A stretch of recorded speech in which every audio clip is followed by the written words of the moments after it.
Ladies and gentlemen, welcome back for more Blaze Blue Central Fiction action. I'm Bojack, joined by the very own Aponic Plague, very own, yeah. I'm special now? Yes. Did you know what else is special? That top 24. That top 24 was ridiculous. I was going to say the whole damn tournament, but you know, that works for me too. No, and Blaze Blue was just ridiculous. So if you guys didn't missed it for whatever reason, you have right now winner's side, we're going to have SKD versus Betadood, the classic America. And it's every tournament. It was funny too, because when Betadood was like, oh, hey, I made winner's top 8, I have to play SKD. I look forward to it happening again. So on the other side of winners, we do have the run back from last CEOTAKU, if you all remember the cursed mirror of DLZ and Fame 96. Oh, goodness gracious, yeah. And the loser side, I do believe, is Julian, UIU's very own Beautifuldude, going up against Fist. We actually saw the bank player earlier, yesterday, actually. Yep. And then it's JukeBoxHaru versus LordSpectrex, I believe. Yeah, that should be it. And that will be our top 8 for this evening. Right now, we're starting off with I feel like every time we see SKD, he just has a new Panda Global jersey.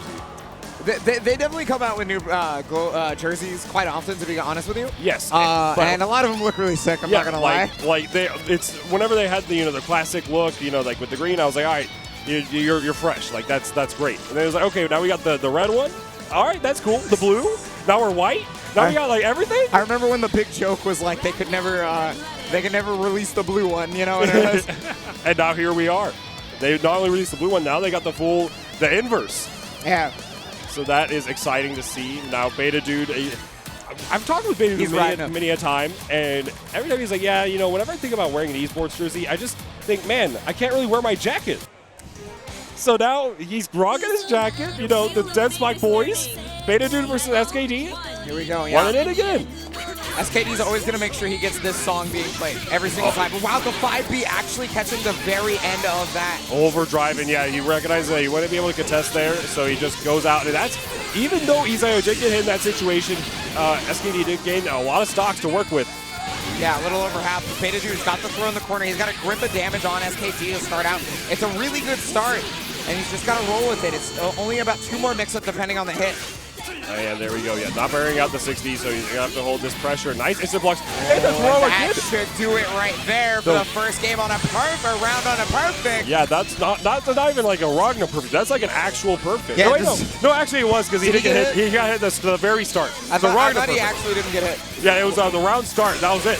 Wow, in front of Divider. And now I'd like to mention that SKD did not actually tech 2 of the throws. It's very, very uncommon. So we're going to see him wake up, I'm sure. Yeah, normally a player known for his reactions, right? Not being able to tech throws is a little weird for him. Yeah, he's got to kind of adjust real quick and get woken up here. But speaking of waking up, this combo is fire. How is that speaking of waking up? What is it? Well, because he's waiting the combo.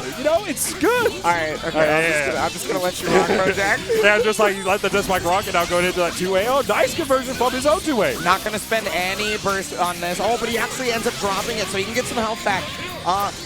If he gets like 1 hit right here, he'll get the knockdown, right? And he might go for overdrive after that to get health regen back and put the life totals at even. Yeah. He's got a lot of pressure going right now, but there's so much meter for SKD. Big JC, and that's going to do it for that round. What a piece. Great JC, and I really like the choice there for Betadood, because SKD is known for his OSs, and using the fuzzy jump OS is very common for him.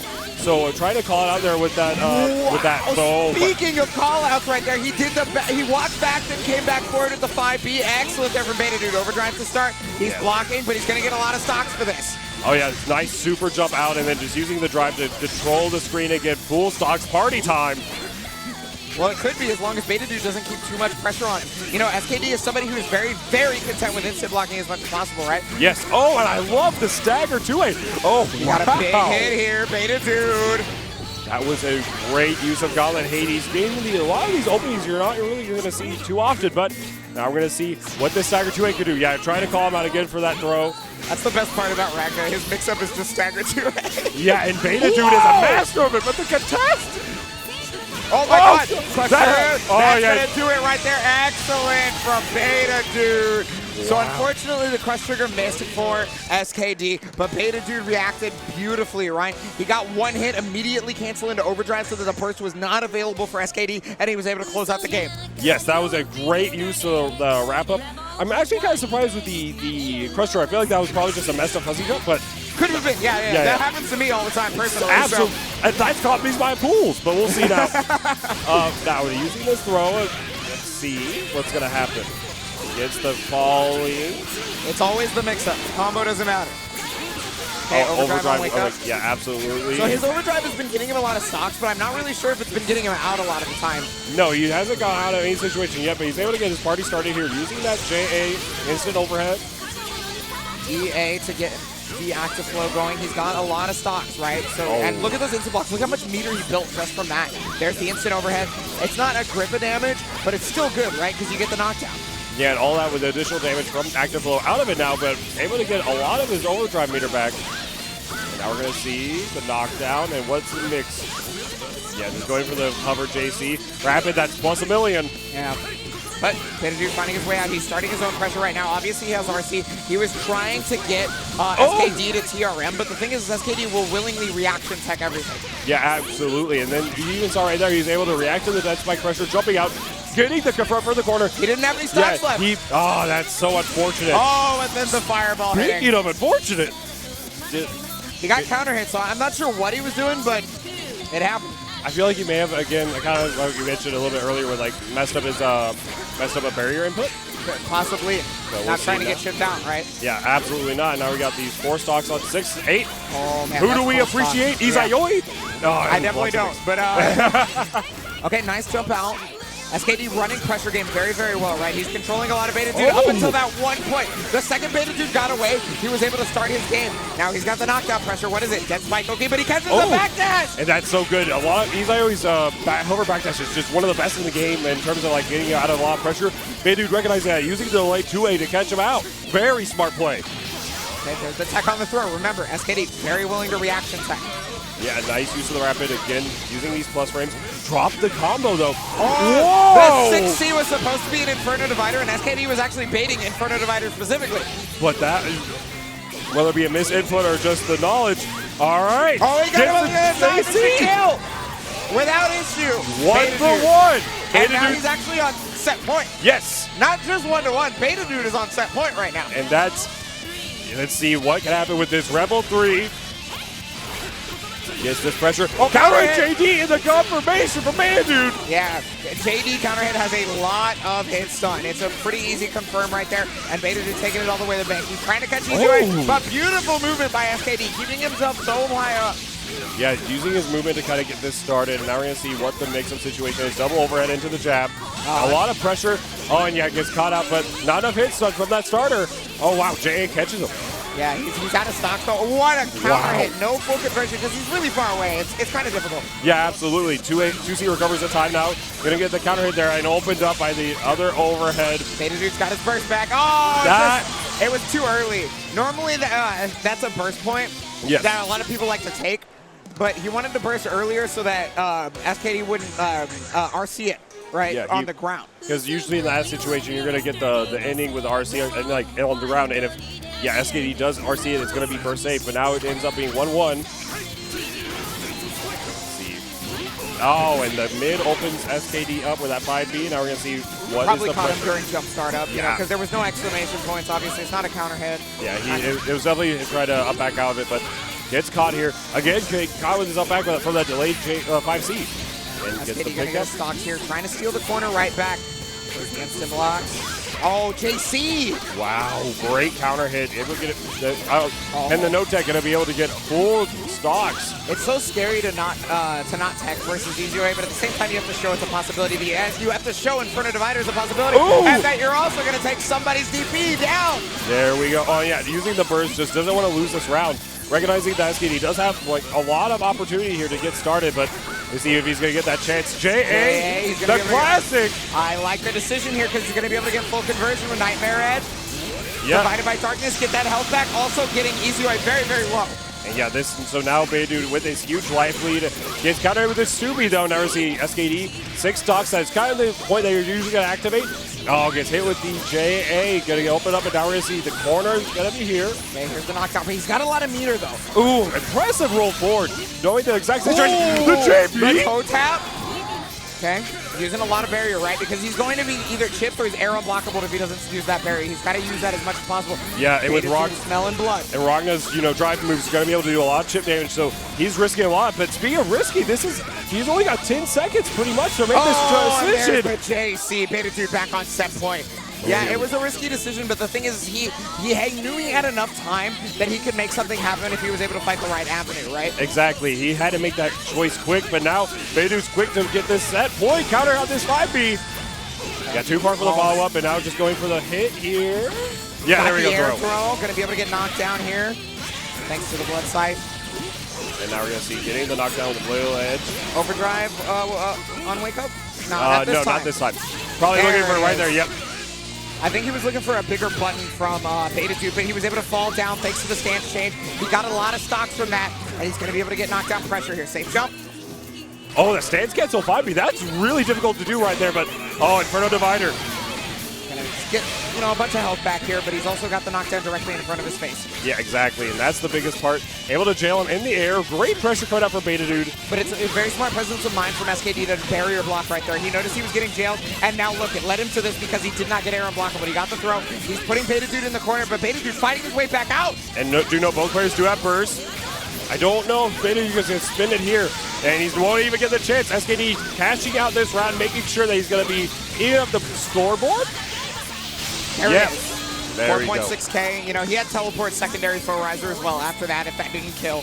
Yeah, it may be more scaled in this version of the game, but it should have killed regardless. Yeah, it definitely was the option there, but cashing out his overdrive for you always got burn the resources. Nice tuck on the throw. Now we're going to see the falling JC.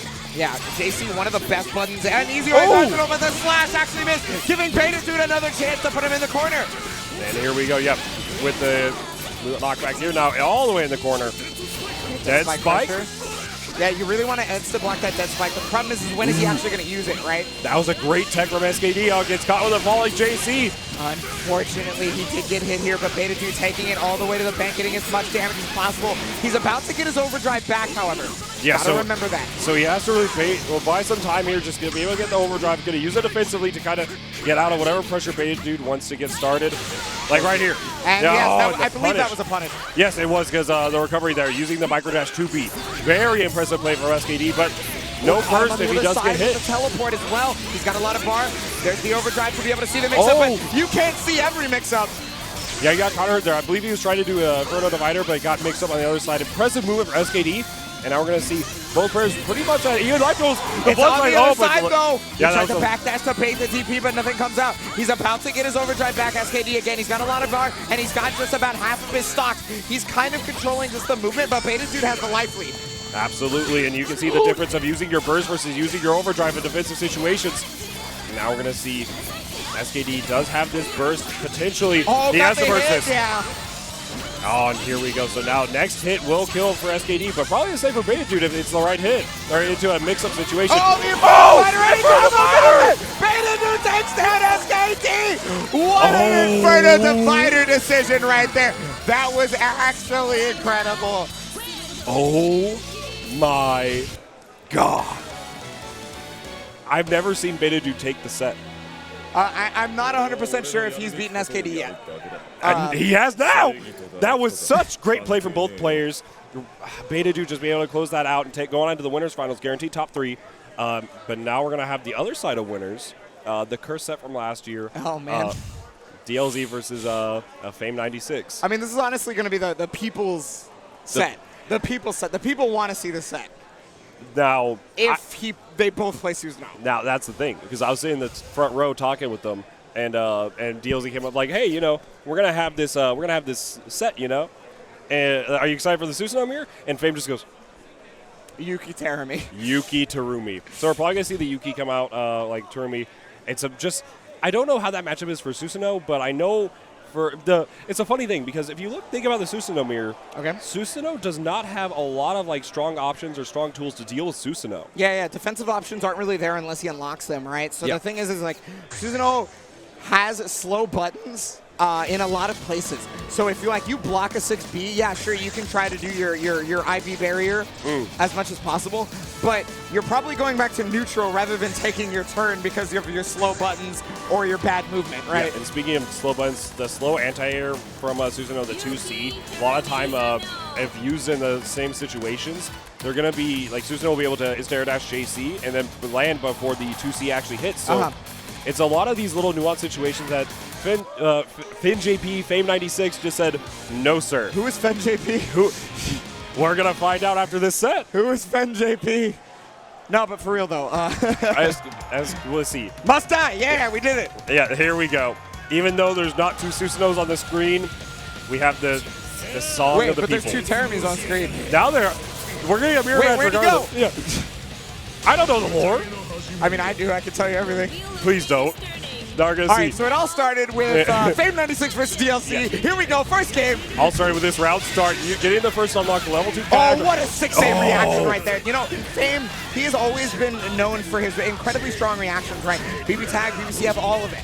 Yeah, no, he's just a great overall fighting game player and just be able to, with legendary reactions, and just his knowledge in Terumi and the fact of where he should place these 6As, where he like handle like 6C and neutral, like 5D or anything like that. Just phenomenal, the top level. Oh, and the 2D getting called out by that 5B. Challenge right there from DLZ. DLZ placing that 5B perfectly to be able to contest Fame's 2D. Now we're going to see what this pressure looks like. We got to watch out. He's got level 3 tackle, and then there's the fuzzy block. Oh, overdrive through it. Yeah, just a little bit too late, I think. The DP comes out so he can maintain momentum. But the DP super, I believe that was actually a punish. Oh, he drops yes, it was. though.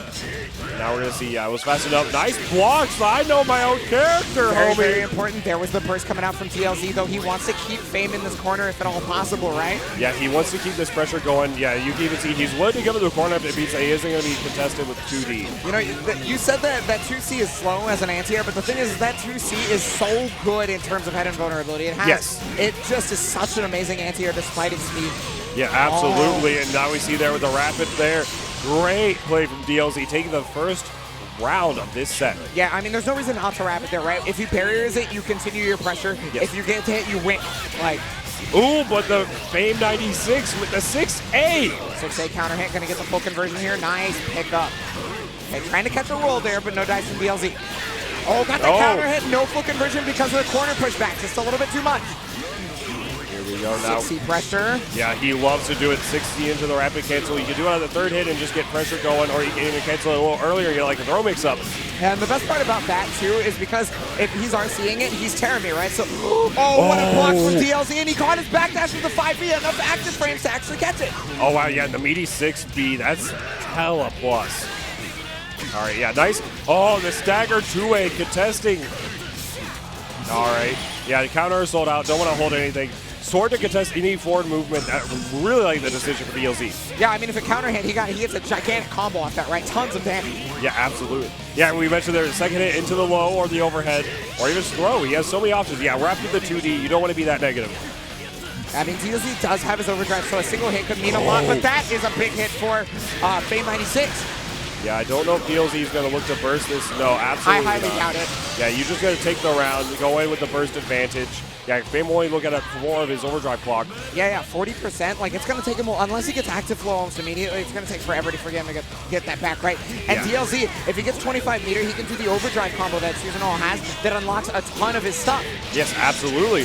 But there it is. Yeah, here we go. Not 25 meters, so he's going to be a little bit shy of it. However, he's going to be able to get these seals going for him. Yeah, 3 unlocks. And those are the 3 big ones, DP, Spin, and Grand Viper. The classic. Oh, yeah. Oh, God Press is active. DLZ is one to meme, so he could possibly go for it. Nice backdash. Yeah, it's pretty rare for the backdash to not get stuff right there, but I mean, the 5B Abare from DLZ as well. Catching him a lot with this Abare, actually. He is disrespecting in such a proper way. Yeah, absolutely. Okay, not a lot of life for Fame, but he's got overdrive. Yeah, I was going to say it's coming very soon, and he backs off. He recognizes that Fame kind of has advantage there. JD catching the spin. That was incredible placement of that JD.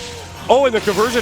Oh, nice air throw, recognizing that was the only thing that would have hit him there. Oh, he tried to unblockable him. Yeah, so I think Fame96 was reading a 6A from DLZ, and he was going to call it out using that super. And the main reason with the call out would be that because of projectile invincibility, that wouldn't be able to even do anything there. So, and it's a very common spot for Susanoo to go for it. You even looked at the next seal he was going to get, was going to be very important in the matchup. So we're going to see now DLZ going up a game in this set. But will Fame be able to come back? Yeah, that patience was very, very detrimental to Fame's game plan because DLC was so patient. But now, on the offense, Fame at the round start. And here we go. Getting this pressure. 6B is plus, so be able to call it there. Wow. 2A going under the 5A from Fame. Yes, 5A whiffing on Crouchers. Going to be able to get the contest there. Instant block, so it's only +1. Overdrive through it. But you can't, Amigo. I thought he was going to EA that for sure. Yeah, absolutely. That was going to be the situation to do it, but if you want to overdrive there, you got to wait a little bit longer. And look at all those seals DLZ got. Fame96 may have gotten out due to the DP super, but he's got DP, he's got Spin, Grand Viper, and Sword.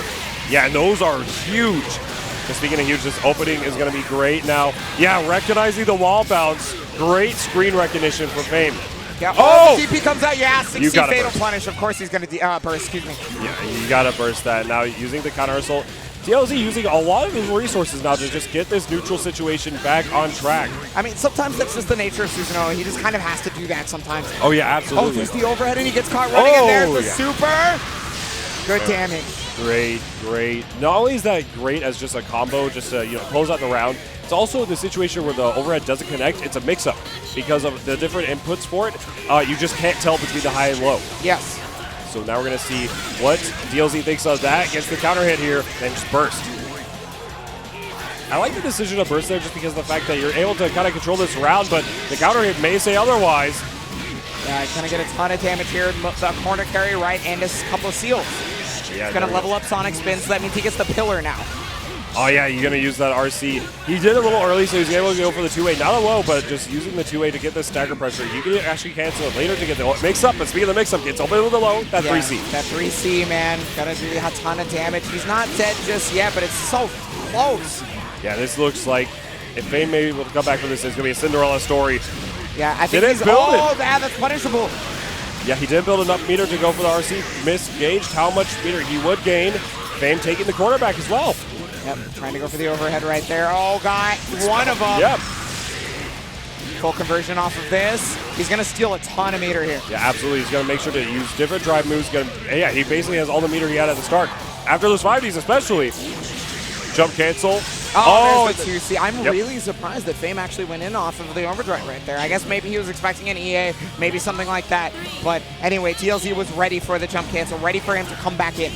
Yeah, usually you'd see him if in any situation kind of space it out a little bit differently, but now we're going to see if DLZ can take this set on set point right now.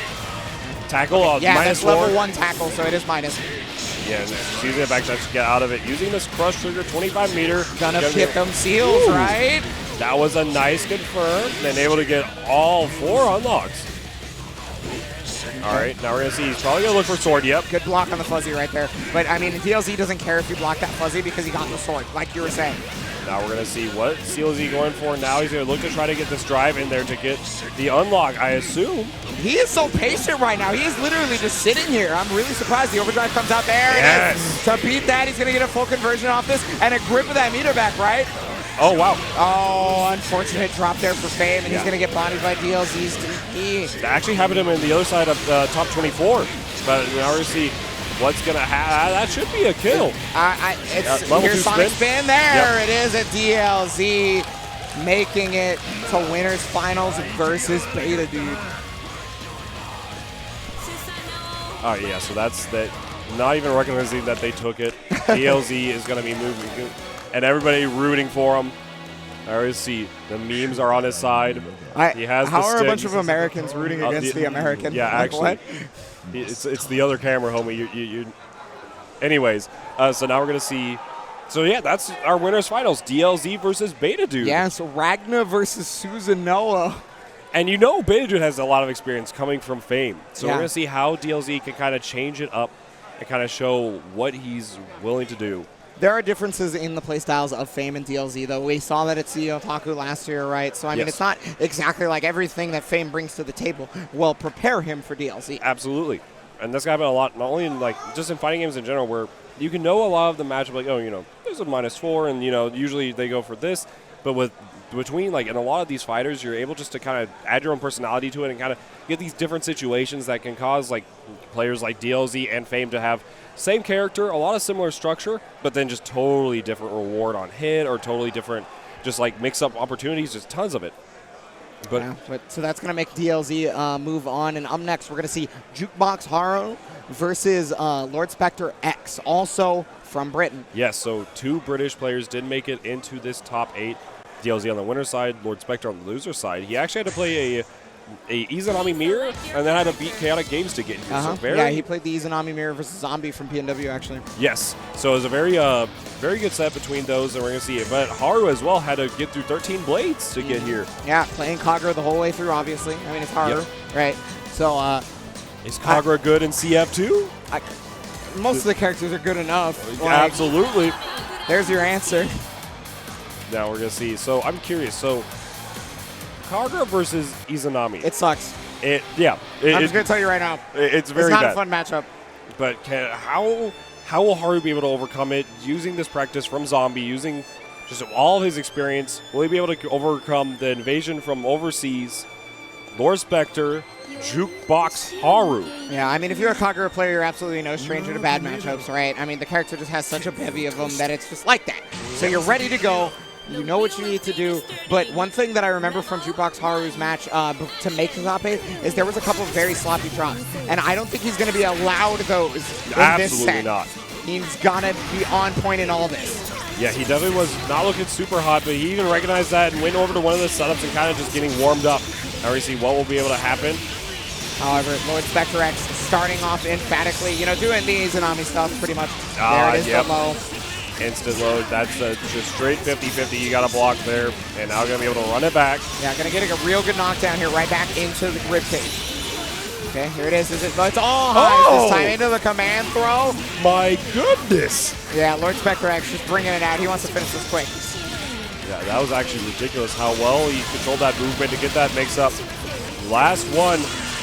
Yeah, that was just safe. That was I really liked the OK opportunity because he could go, like, he had the barrier to kind of go for the ribcage, but instead of trying to bait the flash kick, kind of do more mental damage to JukeBoxHaru. Well, I mean, it did both, right? Because you don't have barrier on a Kagura player would think, hey, I can flash kick here. Caught the JC, forcing the burst out of LordSpectrex. It would have been a lot of damage. Oh, and the Wyvern getting called out by the skull. Blocks the slide. Yeah, I was going to say, that's a punish. Yep. And he's also going to steal the corner for this. Oh, I love the use of the orb there to kind of get cancel the recovery from that normal. Oh, interesting. Okay, so I think he does a different combo route than the one I'm used to for that. And are we going to see? It might just be better. It's probably more stable. Yeah, it could be.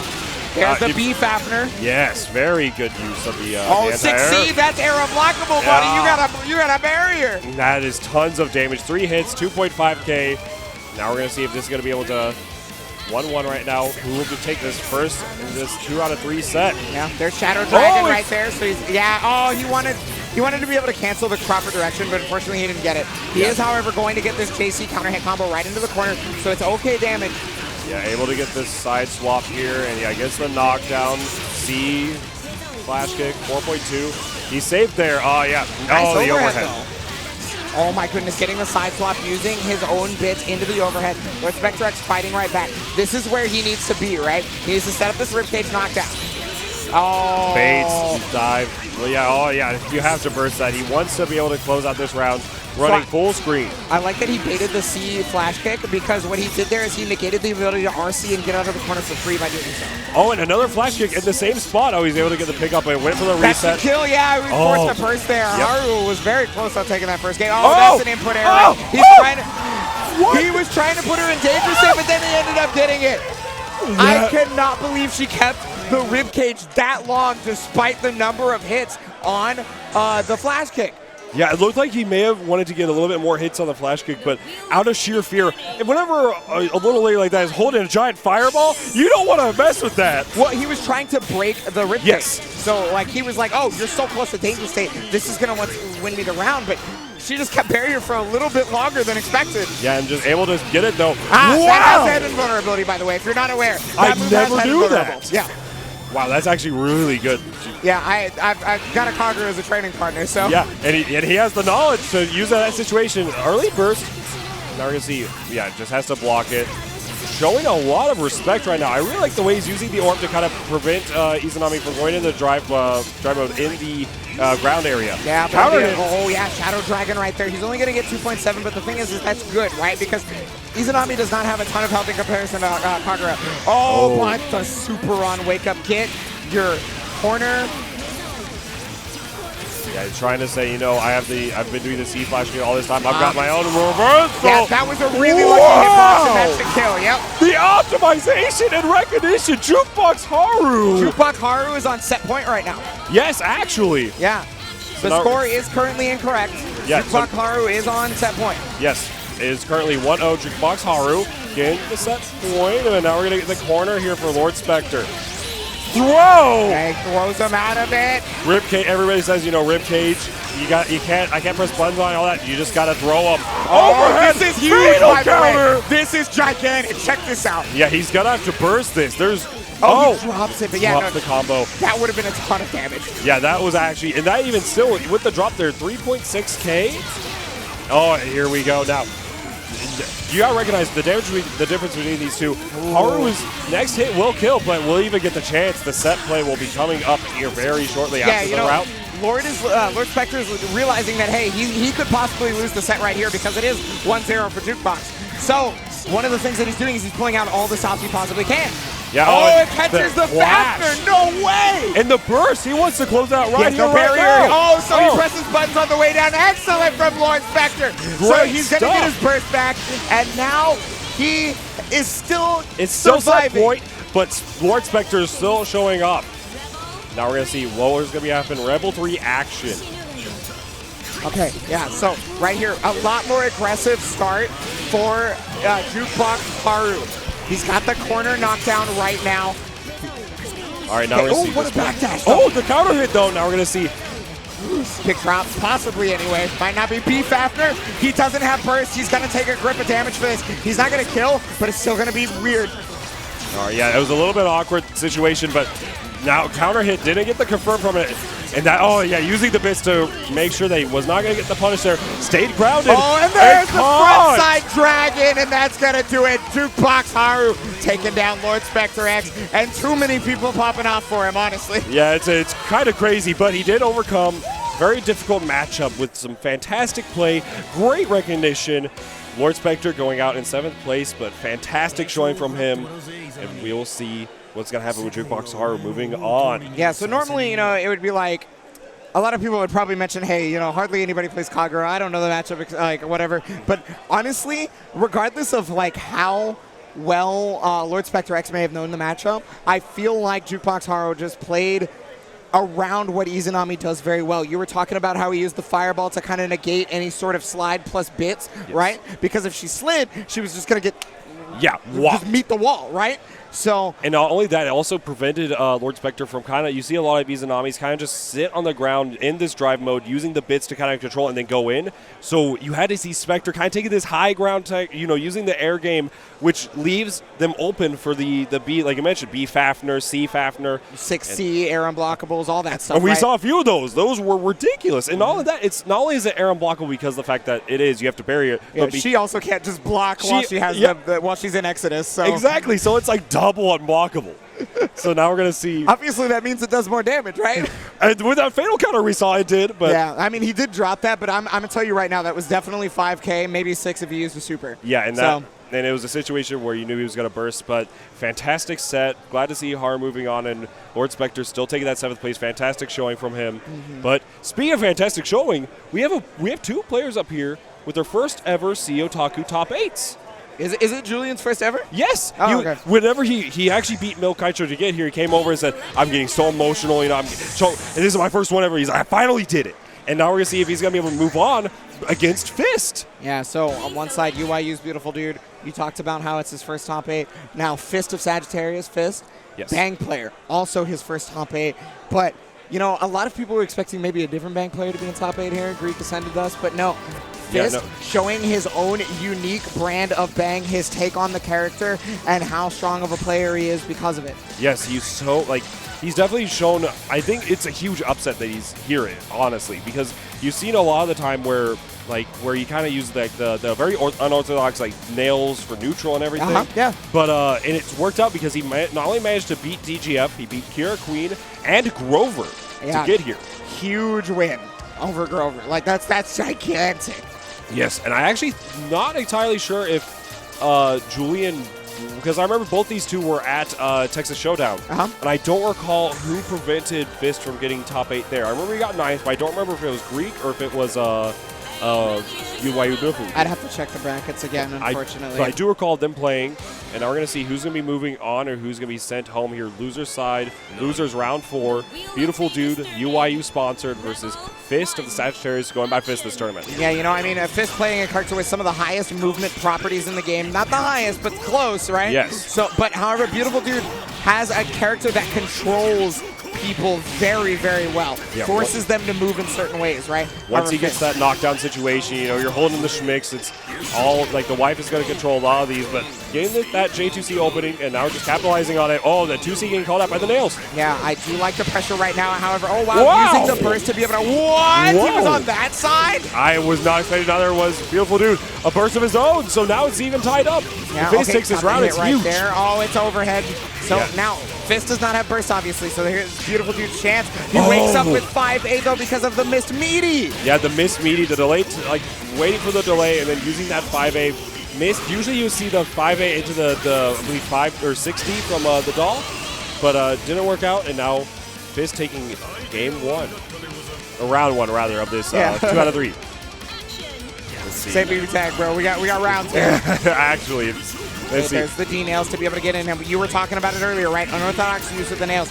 He usually runs out of nails pretty quickly. However, he's been using the nails less because he's just been getting in much faster. Yeah, usually we'll see him use it to get these neutral situations, but because Rayleigh doesn't have necessarily, he has the universal defensive options in Lele, but you don't really see Lele get used too often outside of a read or outside of like a pure matchup like knowledge situation.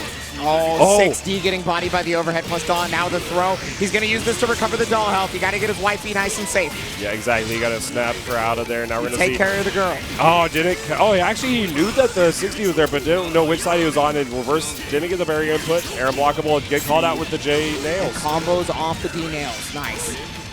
Okay. Using his wife to help him push forward, right? Yes. Oh, fakes a cross up right there, forcing the burst out of Fist. Oh, and 3C neutral. Is this Dev? Yes, it is. There it is. Fist taking the first game even. Julian needs to recover from this kind of, it was very close games regardless, but like you saw a lot of the time where he was kind of getting opened up by like the JD unblockable there, or air unblockable, and just a few other situations, using the time to breathe. That goes back to characters like, you know, I want to take a second to think about it, kill the momentum that any momentum Fist may have. Yeah, checking his phone, checking to see possibly mashup notes, possibly like inspirational tweets or something. So we're going to see what will happen here. Julian is picking the song. I'm curious what he's going to choose. So what do you think Julian needs to do to kind of fix what was going wrong in that match? So a lot of things that happened was he was actually really susceptible to the nails, and not only that, but there was a lot of scramble situations where he was just swinging the wrong directions, right? He was getting weird inputs like 6A when Bang was behind him and things like that.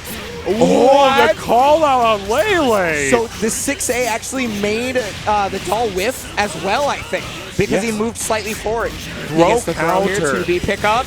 That spider nail. Beautifuldude is one to use JC. He's recognizing that. That's the Fist special. He loves to do that. He sure finished it off, right? Not letting it be burstable. And now, yeah, that's the perfect going into the set point right now.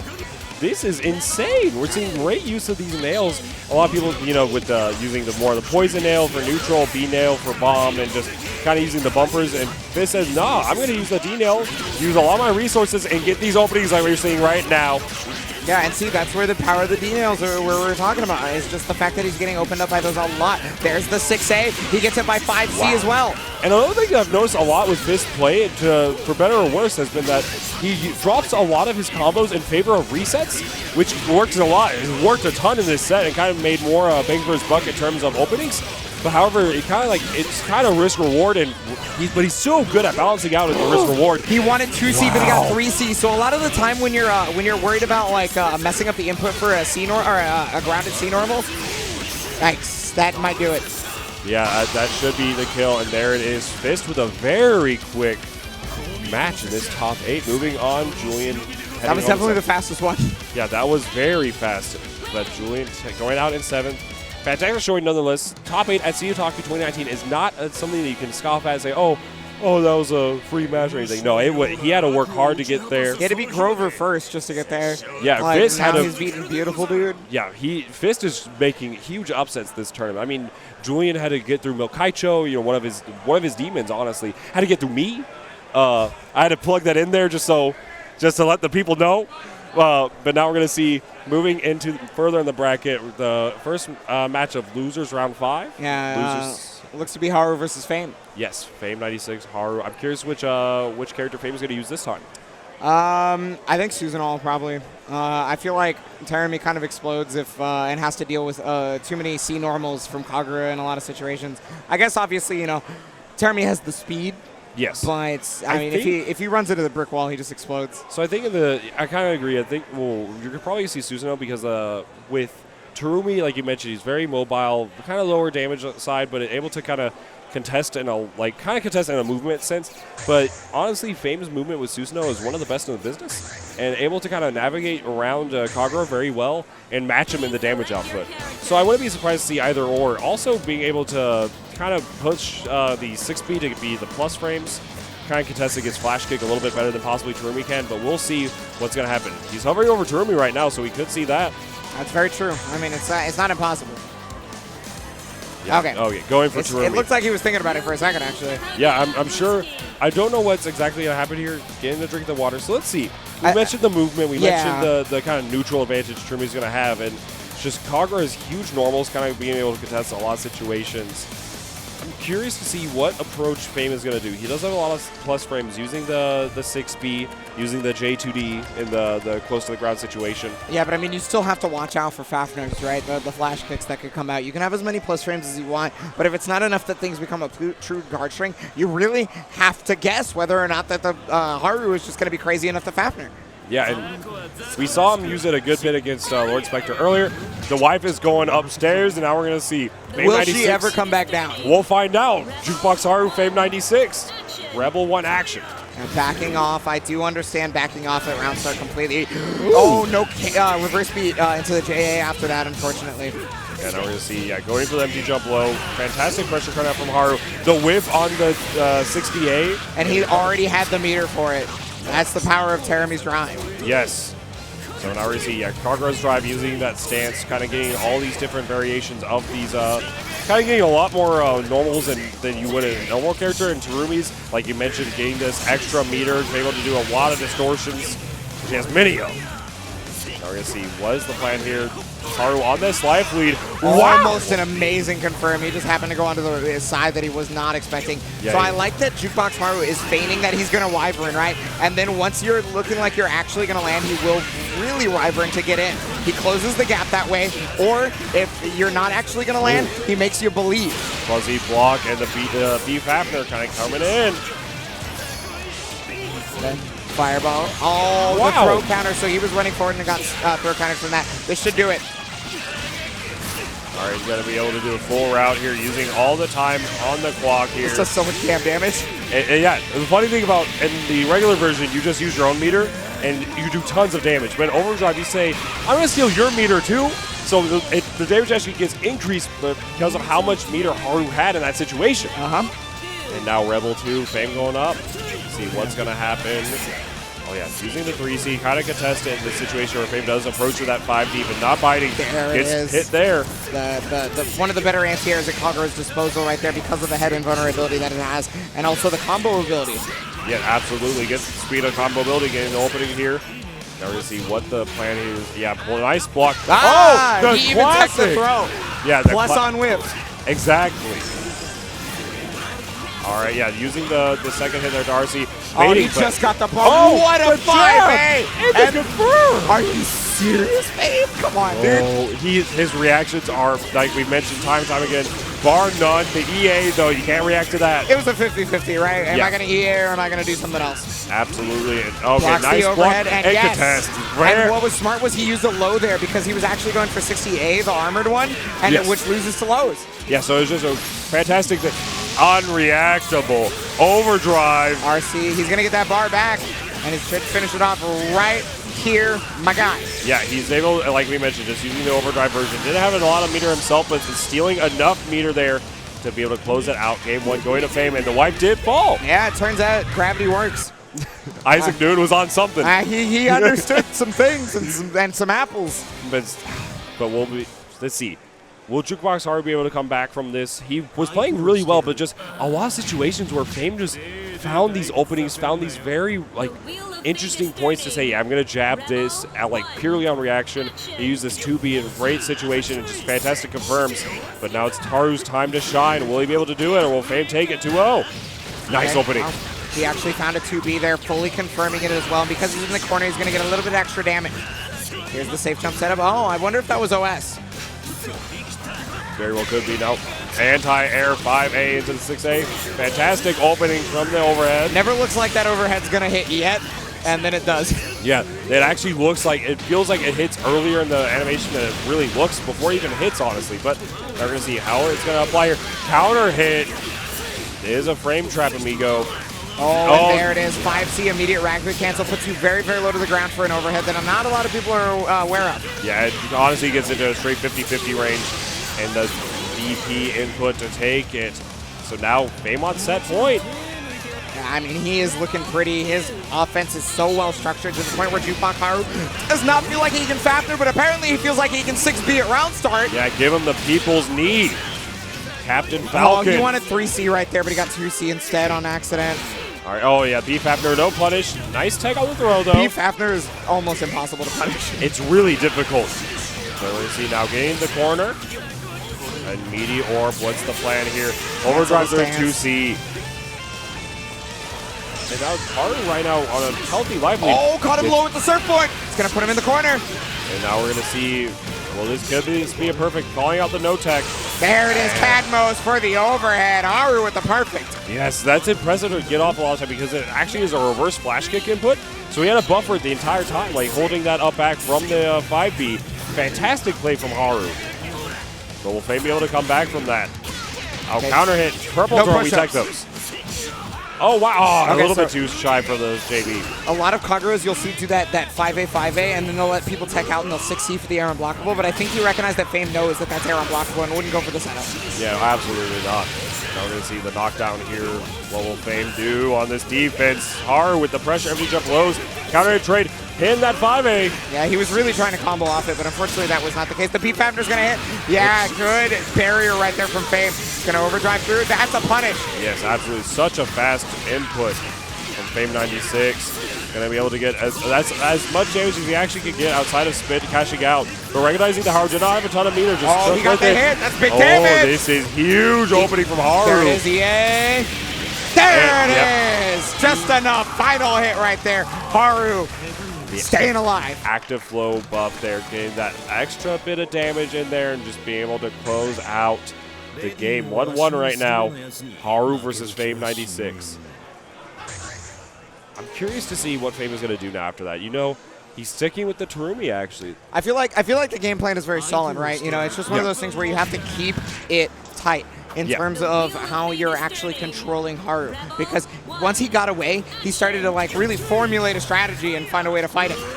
So, absolutely. But yeah, Fireball's coming out right now, trying to push him to the corner and using that 5D. God, a little bit too far away for the...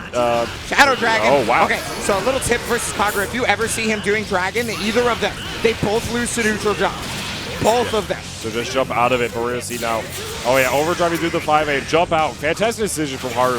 Lose to the corner. The 2D is gigantic. That's a big stake. There's the overhead. This is a grip of damage, buddy. Yeah, actually using the fact that Haru had so much meter, now they're going to have just almost net meter the same.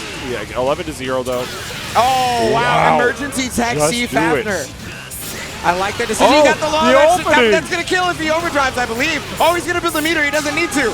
Yeah, he actually Wow, able to come back with all that meter. JukeBoxHaru on set points. No fear whatsoever and all confidence from Jukebox. That's exactly what he needs here to make it work. This is insane. Some great BlazBlue being paid right now. Counter hit on that 2B. Gets the crouch confirmed. There it is again. Emergency tech C flash kick. Showing Fame no respect whatsoever. Hey, I mean, he's got to show him, right? You better meet. Oh, that's a great overdrive point. Super good from Fame. Yes, and now we're going to see. So actually, I was talking to UGF and Fame about it. The air version of the DP there is actually so much better than the grounded version. It's kind of insane. Yeah. Now we're going to see. Full conversion here. He's obviously going to build this bar back, so why not use it, right? Yeah, absolutely. Going to get the knockdown here. Did Blue beat it? See Fafner. Okay, yeah, looking for the reset situation. There's Dragon, and again, Surfboard hitting on the other side. Great setup from JukeBoxHaru twice now with the air throw. Let me see. Next hit kills pretty much for both players, and it's kind of incredible to say that with how much health Fame has. Oh, what a 6C right there. Goes immediately into super, yeah, you know. Yeah. I don't think Haru would really want to burst there just because of the deficit at the burst and kind of how hard it would be to come back, but in the same regard, you never want to risk it. Fame just going with what he knows and taking it down to this set point. Well, I'm going to be real with you. If he gets an overdrive combo here, Fame will lose a ton of life. Yeah, see, there was the neutral jump, right? Yeah. You can neutral jump out of either Dragon Slash. And there we go. He gets the wall bounce here. Going to get the full pickup. More meter for the boy. Yeah. Yes. Oh, EA. And he was able to use that EA he didn't use later. Oh, and that should be a punish. Yeah, 5A to do it. Neutral jump works there. You can also overdrive through it. And if you're Yuki Terumi, you get this damage. The 4D reset. And he even gets the overdrive version right just in time. It does so much damage. Still alive. Well, not only is it the damage, right, it also stole his bars, so he's got his burst back now because of how much it did. There's the 2D pressure. He's got to start barriering stuff. He's forced to pretty much. The 2C is air unblockable. Oh, my he's goodness. Coming up on him. He's got to watch out. There's the 6C Fame catching Haru, running forward with all the confidence in the world. I can't put in perspective how much Flux's face right now represent everybody right now. Oh, it was perfect. It was actually perfect. With that 6C calling out in neutral, like, what? What? Oh, you know. That's all the confidence in the world, bro. All the you know, it's always funny because I always see people say, you know, Fame's such a clean play. He's such a solid player. Little do they know that Fame is like this perfect balance of like pure gorilla instinct and then just the perfect balance of just this patient play. Like, he will bust out. You got to remember, having a balance of gorilla within your patient playstyle is very important, right? Because if you're always patient, then you're not really mixing up your rhythm in a way, right? Yeah. So people are able to just check out what you're doing, and they're able to respond to it accordingly almost every single time. You have to be able to do some wild shit sometimes, honestly. Yeah, actually, because like you mentioned, patient play, you're going to get bullied a lot. You're going to be like, oh, I'm -8 here, but I'm going to still press a button, and you're still going to block. In the other regard, though, if you always mash after that, it's going to be you're just going to get counter hit like 67 times. Oh, wow. You know, in all honesty, I never thought I would see this set.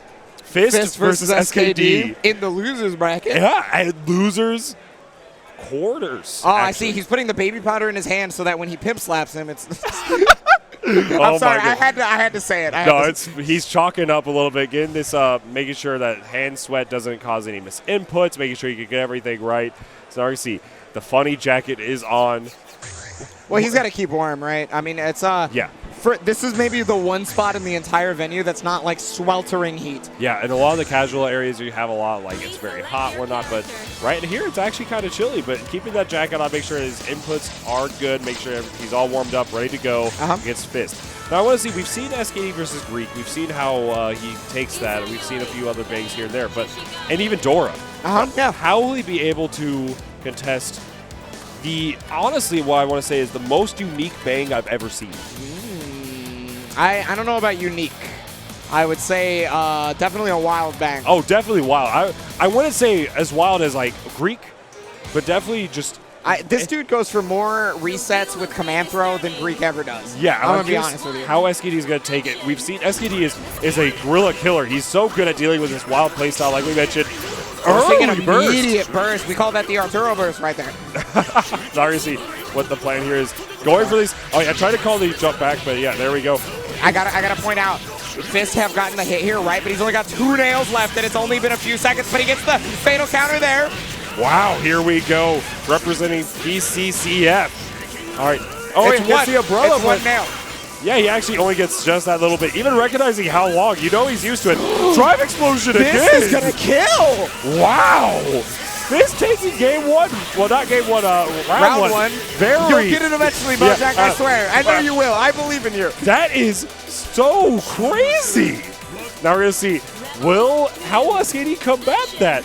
But I do even want to note, with that round, SKD and Fizz end at the same burst, which is so good for Fizz, considering how the early burst, oh yeah, trying to go for that drive explosion again, not really working for him. JB catching the 2D before it had guard point, I think. I think that's what happened. Yeah, that's what it had to be. Now we're going to see. Yeah, right there he was expecting maybe 2D for armor, so he tried to jump and react. Ooh, and the delay on the drive follow-up, kind of calling out the lack of a jump startup, and now we're going to see. Got the hard combo. Yep, we got those. Sure is going to get safe jumped, and yeah, she is actually one of the few characters that has an easier time punishing that. Yeah, absolutely. Because, you know, her safe jump stuff is in front of most opponents. Yeah, carries that forward momentum with the hover dash, able to kind of contest a lot of these situations. And I see a convincing round from Fist, a convincing round from SKD. Well, how will Rebel 3 turn out? Let's see, nice use of the B-nail. That was definitely a lot more convincing in SKD's favor than the first round was in Fist's favor, I gotta be honest. But the thing is he's still getting clipped by a lot of D-nails. I feel like he's just not ready for the D-nail usage. Oh, and the punish. Izago is actually one of the few characters that actually can punish the stagger BDP on burst, instant block. Wow, the throw counter. Yeah, you know, that's what happens when you're an easy way player. You get those throws, there's the... Oh, yeah, nice use of the drive explosion there. Getting the plus frames. What will Fist do in this situation? Using these drive explosion again to actually vacuum back in. Mix up. The low right there. You know, usually after 6 BRC, a lot of people air dash forward for the high, right? So he was expecting that. Burn Kazan on. And what's the mix up? No mix up. Yeah. Oh, that's a lot of counter hits. What you gonna block, buddy? Brewer Kazan still active. All right, let's see what the plan here is. Jump cancel out of the 2D. Wow, the confirm, but like we mentioned with Fist playstyle, he's out of these nails, so he wasn't actually able to get anything off of that. Still, he's got pressure right now. There's a low again. Yeah, so SKD is definitely looking for the normal tendencies. He didn't tech there and almost a full conversion from Fist in several different areas. Oh, he met him up there. Oh my God, that was scary. But the DP a little bit too shy. 5A confirm. Yeah, the burst right on time from Fist.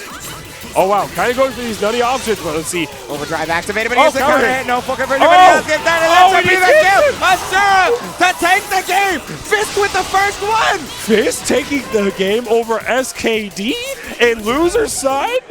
This is CEOTAKU is where dreams can happen. Now let's see, will Fist be able to take it again, or will SKD come back from it?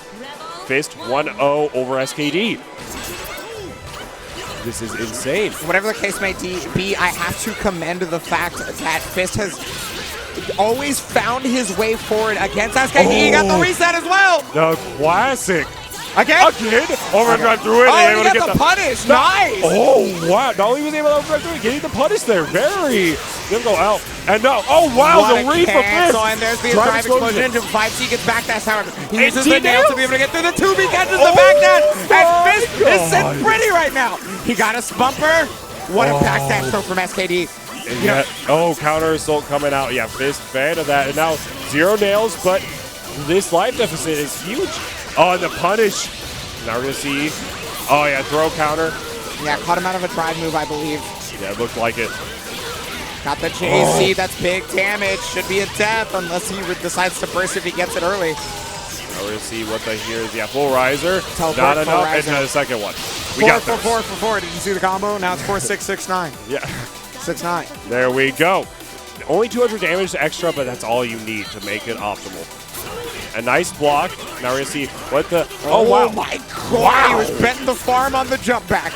That was crazy. Nice throw counter. And the early burst again. Now we're seeing the punish on that 5A. Yeah, so I guess he was trying to deny the stock gain for SKD, but the problem is SKD does have his overdrive, right? So you can't really deny him that. Yeah, and especially with like around that 2 stock area, even with overdrive available, he does actually need it now to get the 4 stocks, and Fist is out of nails. That's what we saw in the first game. What really got Fist started was this nail usage. like kind of in these great spots very quickly, but the clash on the 2D between JC, that's crazy. Yeah, and I mean, that allowed SKD to walk forward and get this hit right now. The teleport mix-up, oh my goodness, yeah, you could go. Wow. The 3C got caught by the JB. There's the Australia right into the Astral. Second game, SKD. Yeah, going 1-for-1 right now. SKD is a huge fan of these Astrals. It's so common for SKD to do this just because of how little meter that Kizayo needs to use, as well as how like effective her Astral is just to hit good for him. Yeah, it's very easy to combo into for this character for sure. Yeah, and so just using that to his advantage and just using those two merits to kind of get this second game.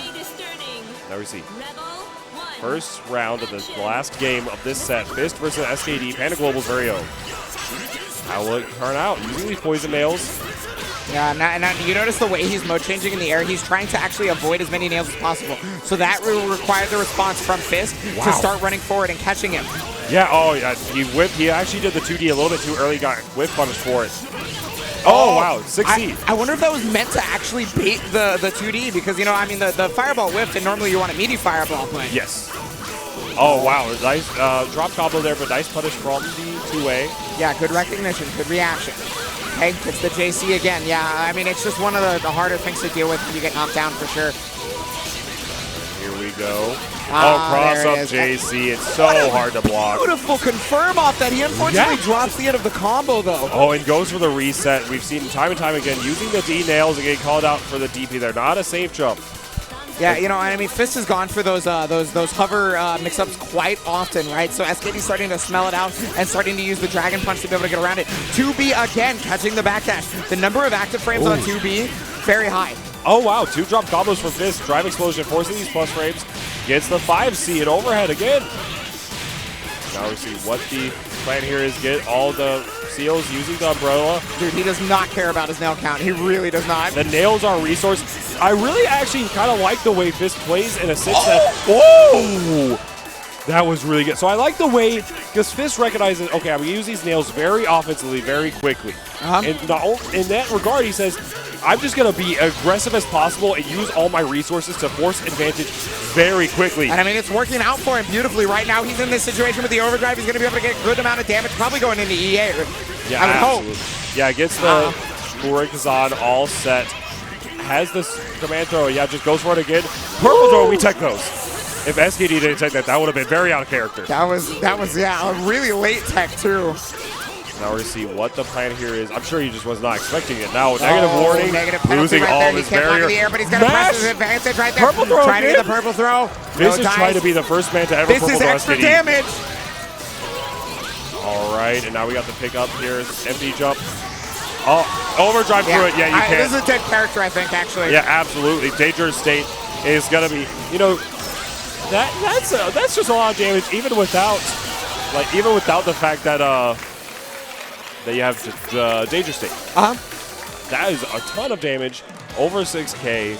They got to lock Fist out, taking 5th place at CEOTAKU, but a fantastic run regardless. Absolutely, I agree wholeheartedly that he had a fantastic run, and I mean, like, he even did very, very well against SKD. Yeah. Like, it wasn't even just the previous opponents, right? He actually was on set point. Yeah, he was on set point SKD. Honestly, the thing that kind of got to him was that the nutty playstyle kind of took, not only, I feel like, because you can run the nutty playstyle and it worked out against him, but it got too nutty. You know, going for these like 4 or 5 purple throw attempts in that last round. That round? Got that Folgers. Yeah. That nutty.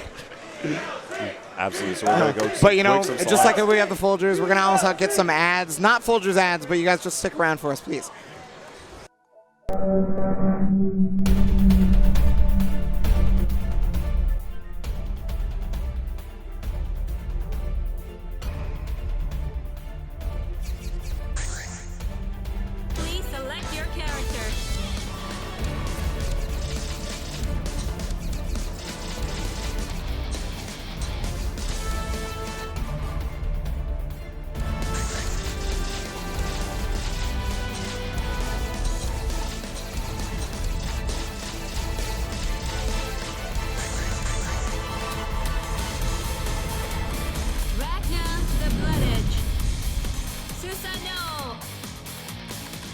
All right, we're back. CEOTAKU 2019. We're down to the top 4, I do believe. Yeah, so up next is going to be the winners finals. We were talking about it earlier. It's going to be Betadood versus DLZ. Dragna versus Susanoo. Canon matchup, right? Yeah, we're going to see they do have an interaction being in BB Tag now, so it's great to see them in BBCF. How will the matchup play out? So, like we kind of mentioned a little bit prior where Betadood has the experience from Fame, but how will DLZ kind of change it up and kind of catch Betadood out? I also like to note, Dragon Lord, his shirt is kind of wild. His shirt is OD. Actually incredible, yeah. I mentioned it to him. He's like, yeah, whenever I went to Japan for the Arc Revo Japan, whenever he got invited to it for, he's like, yeah, I saw it in a shop. I bought it instantly. No second thought. He didn't even know if he had the money for it. He just said, yep, I'm taking it. And now wonderful. Now we have Must Die, Betadood on the left, Dragon Lord on the right. And he picks the pink color. Good, good. I love it. I'm in agreement. Now we see what's going to happen. So Ragnar does have a lot of control here in this neutral, where Dragon Lord's going to have to kind of come out of it with just huge damage swings. Yeah, we remember earlier we were talking about button speeds and how Susanoo has a lot slower button speeds. Ragnar has a much faster set of tools in terms of the scramble and just directly up close, right? So he fights up close a lot better, and you can see that here.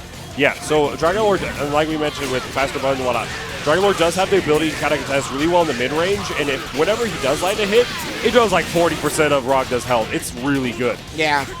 But Ragnar tied for lowest health in the game right now. Oh my god, Danger State DLZ. Yeah, I like the way that DLZ has been burying a lot in the corner to kind of push Betadood out, but the way Betadood structures his pressure, you have to call him out really quickly on, like, you have to kind of commit to, like, okay, I'm going to instant barrier the JD and kind of go for, like, a 5B or something like that, but very difficult to do with his speed of his buttons. Let's see how Dragon Lord will overcome this in this game, round 2. Nice conversion from the 2C. Oh, and yes, there we go. Gets the sword, follow up. Oh, an early burst coming up from DLZ. Now we're going to see this corner. Yeah, gets the sword, gets the DP. Recognition from DLZ is so superb. God Press is unlocked. Yeah, I mean, if you play the Susanoo, you got to have the recognition of what you have unlocked, what you can do from where. That spike pressure, he beats the DP. Not only did he just beat it, he just straight called it out. Now we're going to see how this go down, gets the knockdown, active blow, it's getting the extra damage, just counter sold out, committing to block. Yeah, he's got to look out for that Susanoo 5B, and there it comes, and that's going to be it, I believe. Yes. Yeah. Sword super, 3,333 damage. You were talking about how once Susanoo hits Ragnar, he just melts his life bar all the way down. Right, Betadood's going to get a bunch of stray hits here or there, but once DLZ finds his way out finally. Oh yeah, there, nice instant block on the JD. Able to kind of force him out. He needs to get both instant barriers to be able to force him out entirely. But like, now with his barrier very low, he's going to get very few chances to do that. And I mean, one of the things he's not doing is instant blocking the dead spike. That's the biggest point where you need to get out. Or even jumping out of it. It's just something that you really have to call out and kind of get out of. But now we see if that's coming down to his detriment. Betadood right now looking really good in this game 1. Okay, overdrive activated. Yeah, he tried to 2A out of there, but it eventually ended up being counter assault. He's going to do Sonic Spin, and yeah, gets the punish. He's going to get a grip of damage off this, probably the kill. All right, there we go. It's absolutely going to kill. Gets the double, Astral! Yep. Here we go. That is the second Astral of this top 8. One from SKD, one from Betadood. Now we're going to see what DLZ can do to counter back. You mentioned not really getting out of the dead spike pressure as much. I've mentioned the instant block barrier. And kind of just the way he's used his barrier has kind of been kind of costing him in a lot of these. But combining the two, I feel like he's going to be in a much better shape. Will he be able to come back from that, or will it cost him? And this counter hit 5B round start and an early burst. The fact that he got his burst that early is gigantic. That means he may not get his burst back at all this game. Or this round, excuse me. Yeah, if he keeps up this offense like that, he definitely won't. Now we're going to see this pressure. Oh, yeah. I like that decision. Oh, 6B fatal counter. Huge damage right here. 6B again. Yeah, now we got the full route. Yeah, the full And he route. built the bar. And a kill? Yep. 2 touch? It's 6B counter, fatal counter, bro. Yeah, 6,000 damage. I have never seen that combo before. I've seen a lot from that, but I've never seen that much. Nice use of the 5B's round start. Now we're going to get this full confirmed. God Press is unlocked. And blocking the overhead. A lot more. Oh, goodness. Yes. Caught him. Yeah, very good block here from Betadood. Okay, no full conversion, unfortunately, for DLZ. He tried to go for the 6D again. We see Betadood go for that a lot this matchup, going for the Gauntlet Hades RC. Oh, nice 2C right there, recognizing that he gets the jump cancel, level 2 tackle unlocked. Now we're going to see, yeah, nice use the 2C jump cancel on block. Oh, wow, whipping a lot of buttons here, DLZ, getting counter hit with that 2A. Okay, going to get full knockdown here in the corner thanks to the crouch confirm. He's going to get a bit of life back, but, you know, not a ton. Active flow is on deck, too, so he's getting more and more damage out of each hit. Plus the RC, he's got the full conversion here. Just mentioned how he's using that a good bit. DLZ's blocked it once, but it's just such a difficult situation to block. It's so uncommon. I like the way, so you actually saw he whiffed the meaty 2A because he was trying to call out like a defensive option, but just a little bit off time, and now we're going to see how he's going to work out 2A of his own. Overdrive. Okay, overdrive cancel. He could. Is he dead? Is he going to build it? Oh, he built it in time. Dead. Thanks to the passive meter gain. Yes, so here we go. Give him the laser. He's a fire in his laser. When was the last time I've ever heard that? Like meme? 2001. Like Jesus Christ, bro. Look, we're staying topical and we're staying on point right now. This is going to be a 3 out of 5 set, so neither player on set point just yet. Yeah, not a lot of stuff to sweat over, right? Still data that can be collected. I'll see what will happen. I like the way you've seen DLZ do round start 5B twice and just going for this time just to back off. Gets caught with his own 5B. Another very early burst. Actually using the 4D there just to be able to set up for this next 64D. 6A4D. 60, and that's a lot of hits. And yeah, he was very close to being able to combo off that, but check his barrier gauge right now. Betadood ran the mix-up so well that his oh my god, wow. If he had confirmed off that one, I would have flipped. Oh, and to confirm into that 6A. Very good full stuff. Knockdown here. Okay, so he actually instant blocked that dead spike, but he decided not to press any buttons. Again, going for that kind of like air dash JC. Oh, he's got sword, I forgot. Good damage off the sword. What? Whoa, wow. I wonder if that was intentional. I feel like it was, and I don't think we mentioned the barrier was low, but then now with Danger State, it's all gone. He's got it all the way back there. Yeah, nice. Using a Nightmare Edge there to bait the 2C out and get the full conversion here. He's going to get an extra damage. Oh, nice block. Up. Yeah, price up block from DLZ, cross up JB. You don't really see that too often, especially that situation. Now see, how will DLZ combat this life deficit? But granted, like we mentioned, tons of damage on Susanoo. Oh, 2C whiffs, and yeah, that's got huge rip recovery. For as much head and vulnerability as it has, for as good as that move is normally, if it whiffs, it is huge. Very good punish here from Betadood. Even getting the crouch confirm just to make sure that it kills. And another crouch confirm was inbound, but nice burst out. Oh, and yeah, getting the pickup here, unlocking level 1 spin. Yeah, unfortunately, he only had level 1 tackle, so he can't really do much else after that. But look at that. He's even trying to use it on block. And another Nightmare Edge to beta 2C out. And there we go. Oh, drops the pickup there from that 5B. Where we see this pressure coming out. Dead Spike. Betadood, you mentioned Betadood has recognized that, hey, he's never going to deal with Dead Spike, so I'm going to just keep doing it. That's right. Oh, Connor not teching. The setup. Oh, my God. Oh, making the overhead into the low. Great play from Betadood. 6C. Full knockdown here. One more mix-up, possibly. He's got Astral. Okay, uses the crusher, and there's the 2C, forcing the burst because he wants to keep offensive momentum. Then forcing the counter assault on that same vein. All right, nice. We're getting the knockdown situation here. Level 2 Hedgehog. Oh, yeah, using the RC there. We mentioned a little bit briefly where you kind of use that to RC a little bit later, get the overhead, or just he tried to see it. He was looking for the burst right there, so obviously he was just too worried about it. There's the overdrive cancel. He's not going to be able to get the hit, though. You have to overdrive there, not only because of the fact that he had to get out of the situation, but the barrier was so low that it just had to be done, and the counter hit trade there. Betadood is on set point now, up 2-1. Yeah, I mean, you know, that one big trade, kind of unfortunate for DLZ, but he was really looking to pressure and put back offensive momentum on himself. Oh, trying to whip punish the 5B with his own by walking back. Oh, the confirm, but a little bit shy to get any sort of follow-up. Nice use 60, gonna get the block and punish. Yeah, I mean, he's been blocking that 6B just about every single time at this point, I believe. So the overhead game for DLZ has been completely shut down, I believe. Yeah, there's just been so much counter hit and a double counter into a burst. Back dash to 6A, yeah. Yeah, nice. That is possible. You don't have to just be Azrael to do it. Yeah, no, any character can do it. You just have to time it very well. It's a very scary prospect, though. Yeah, because then you get hit, and then it's like, oh, geez, now you're going to get another one and another seal. Oh here my we God, go. this damage is huge. This is going to be I wonder, optimal. Can he kill? She's got a lot of seals. Okay. Oh, yeah. Oh, wow. I'm not 100% sure if that was OS or not, but it might have been. So you can OS Dragon Punch while 5Aing as Susan O, and if 5A whiffs, it just comes out, right? Absolutely. He gets the counter hit there and going to be taking the corner and the pickup, too. Nice screen recognition from Betadood. All right, we're going to get the pick up.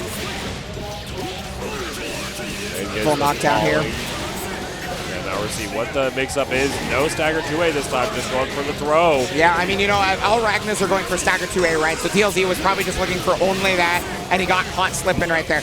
A lot of pressure for Betadood. He's still working on the perfect, and oh my God, the big hit. Do not burst this, please. Yeah, please no, DLZ, please. Okay, nice. So yeah, bursting there would have been huge in the sense that Beta would have got into the set point with 0 on his overdrive and possibly no burst whatsoever. Yeah, I mean, it's going to be an uphill battle for DLZ, especially if a 2C whiffs like that, forcing him to burst. He's now no longer going to have it for the rest of this game. He's going to have to come back without overdrive. Now we see what exactly is going to happen here. Nice use of the JC, going to be getting it. What a 2A! Wow! There we go. Okay, that's one way to call out that spike, right? Yes. So just hit him before he does it. Calling out the kind of usually recognizing, hey, that's where he's usually going to be doing it at this screen space.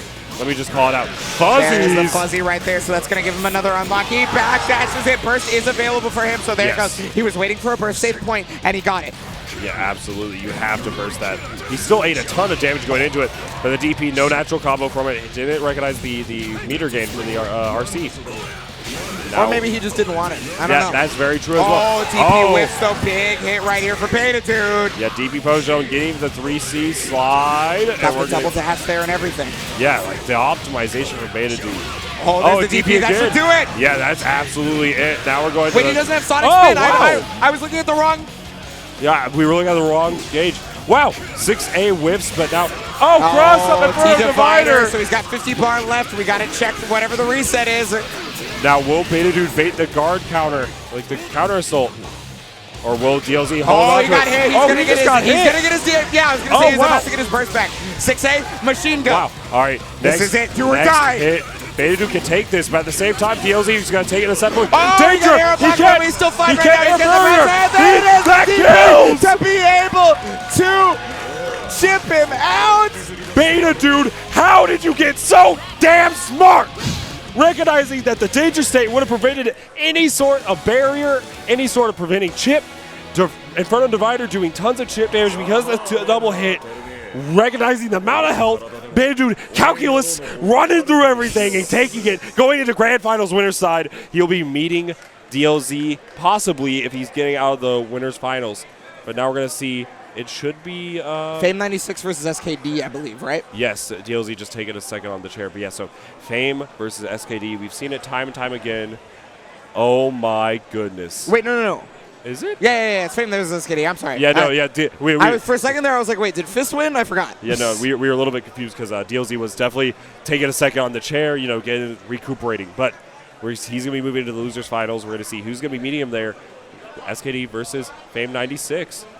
Wherever SKD may be, he's probably getting some hand warmers. I know those help him out a lot. Oh, yeah. No, like that.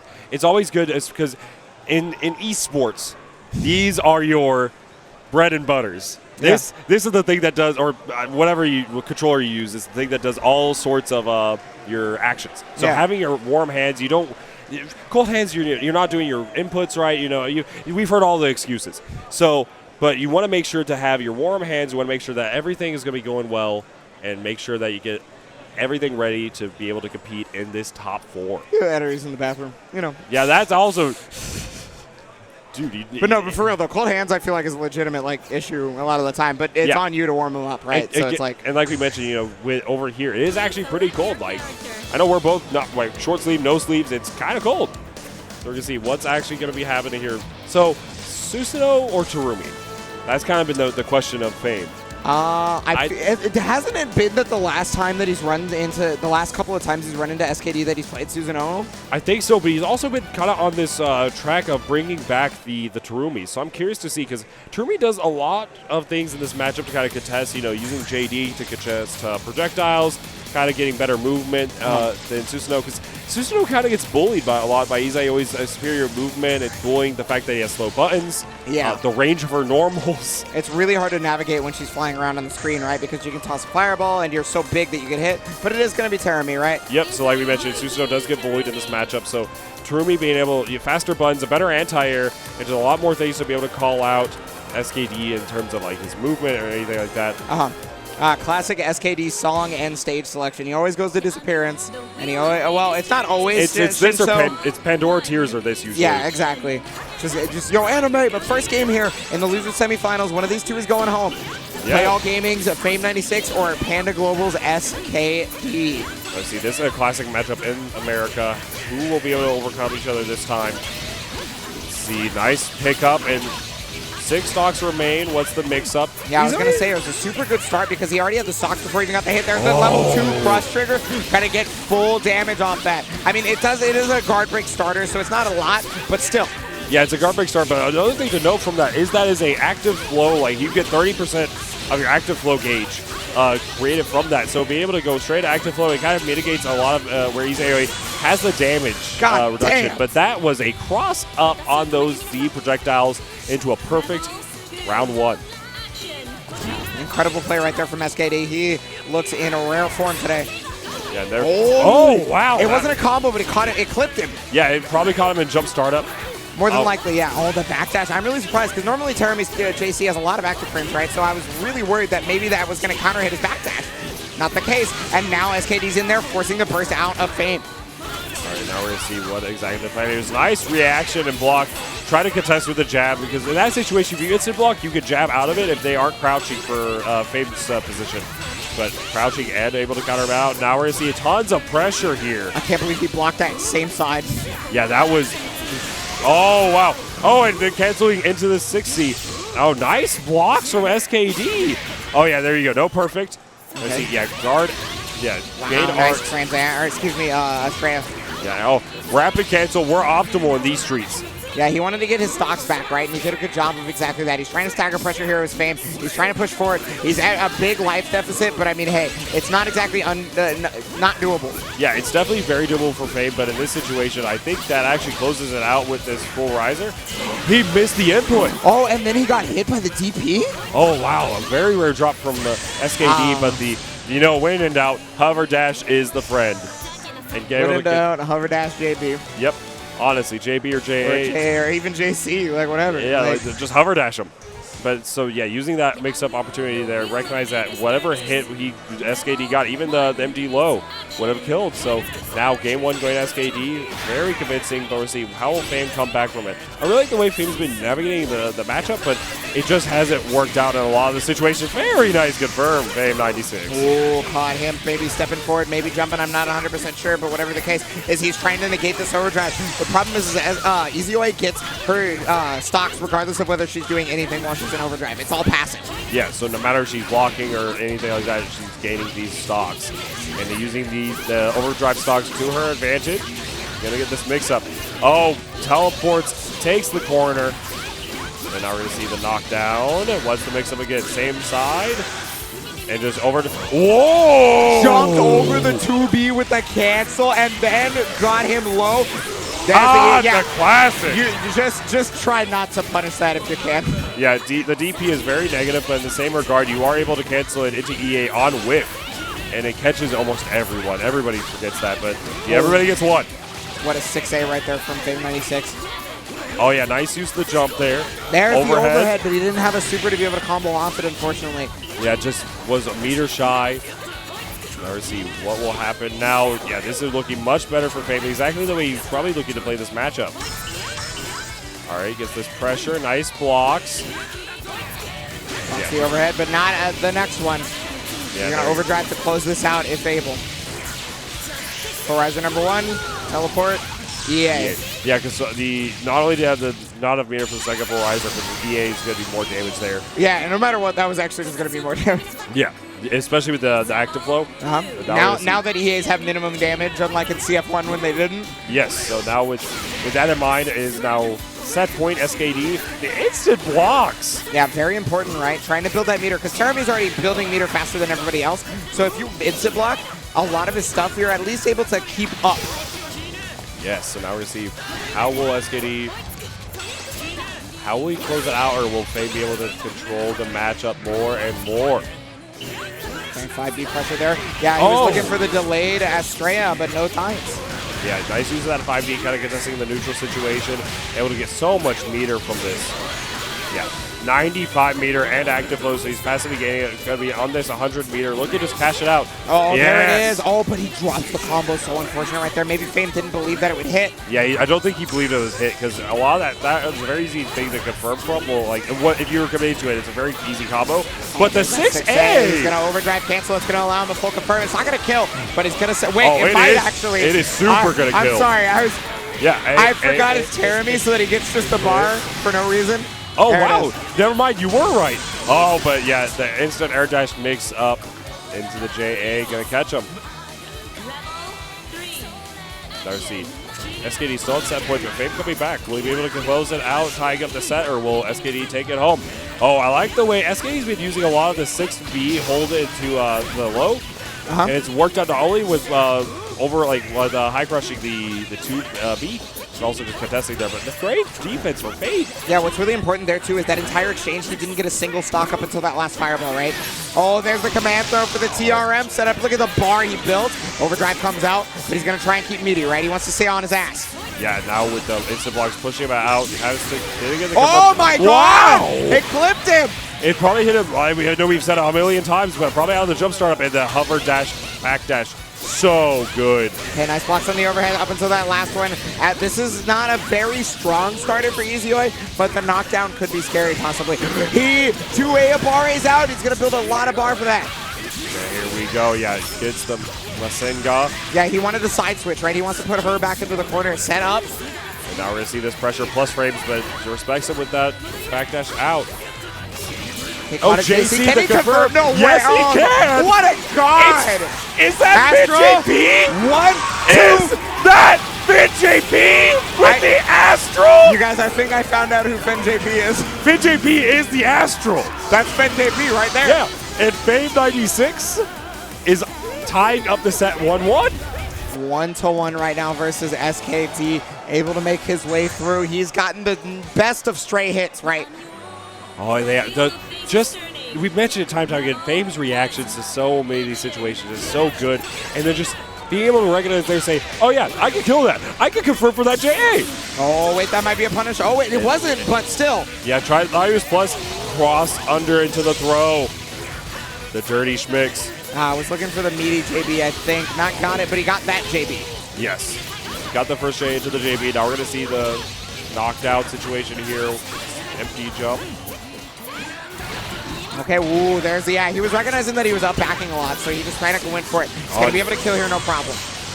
Fame kind of getting a little bit restless now, kind of maybe getting a little bit too excited after that Astral needs to relax and kind of get back into this game. And it's going to be hard to do that when SKD's smelling blood, right? It looks like he's being a lot more offensive. Yeah, no, SKD is definitely up to the ante in the offense department. Wow! Well, okay, so the last few times that he's done feint on the overhead, Fame 96 has jumped the last few times. So try to call him out there. And the classic, yeah. Not only did he, because you even see the kind of wiggle there, he delayed the throw to kind of make sure that SKD would have a harder time reacting to it. Very smart play. Okay, oh. Rapid cancel. Yeah, that's not normally a point where you rapid a lot of the time, so I guess he just was not ready for it. Yeah, no, absolutely not. And now we're going to see what will Fame do here. Oh, the overhead. The damage. And then able to get the full pickup. Drops it though. SKD is also ready for the drop. He's able to take the cornerback. He's able to take the stocks, and now he's in gain arts. Yep, wrapping of his own double overhead. And now we're going to see, 4 stocks left. Going to cash one out to get this follow-up. Oh, no tag. The no tag, and there's the overdrive. He takes them. It was burst safe. And with so that means he bursted before the overdrive activation, and SKD recognized it immediately. RC for the barrier block, took his burst, finished it off. Yeah, recognizing that type of situation that you're going to, like, if you don't burst there, you burst the next hit. Yeah. And just no matter what, they'll activate over there, just to be able to cancel into the block, falling down.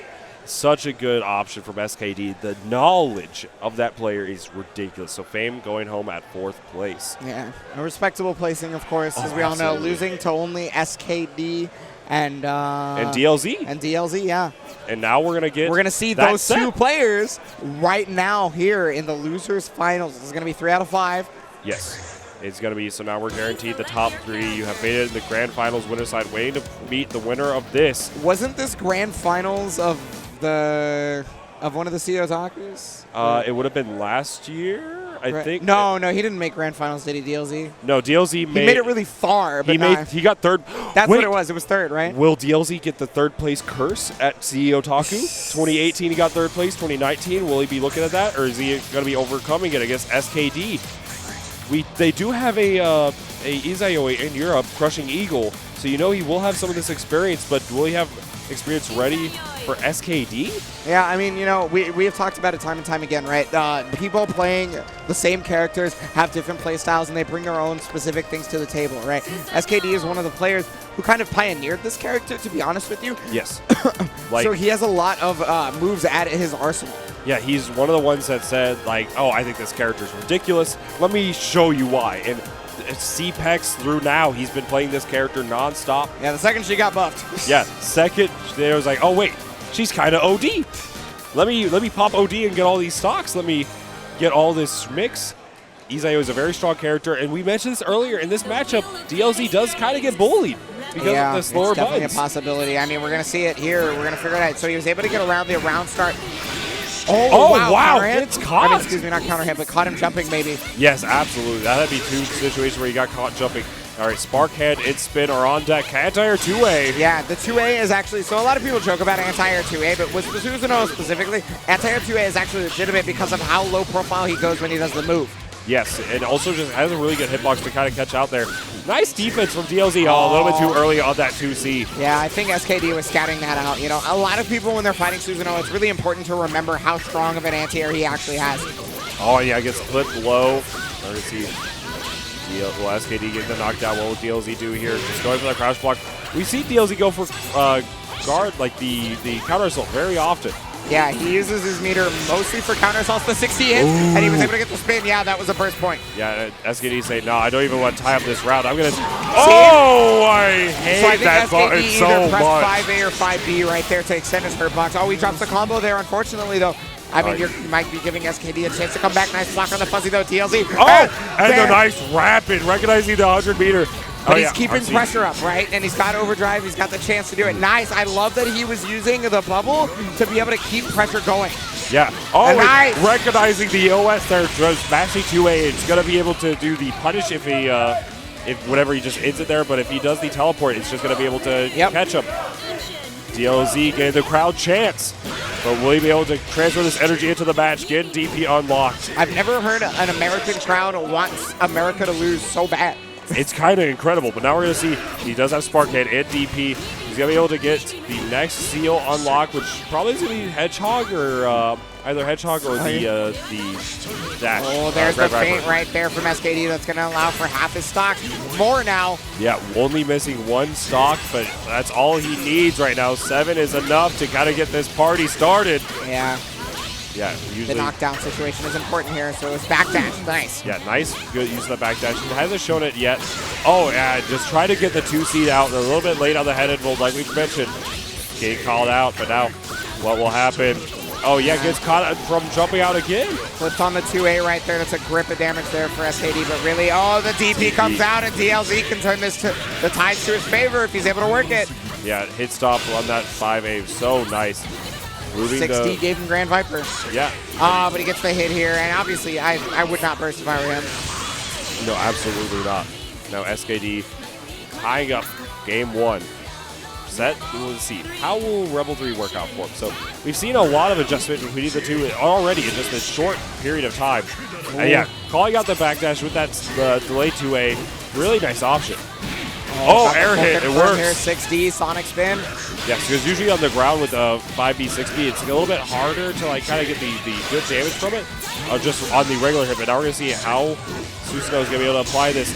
Sword is going to end. Wow, you try to end the negative frames. Air unblockable right there. I think maybe he had crossed him under so that he was barriering the wrong way. Whatever the case may be, SKD now has offense started. And what a confirm! That is crazy. To confirm from the dash over JC.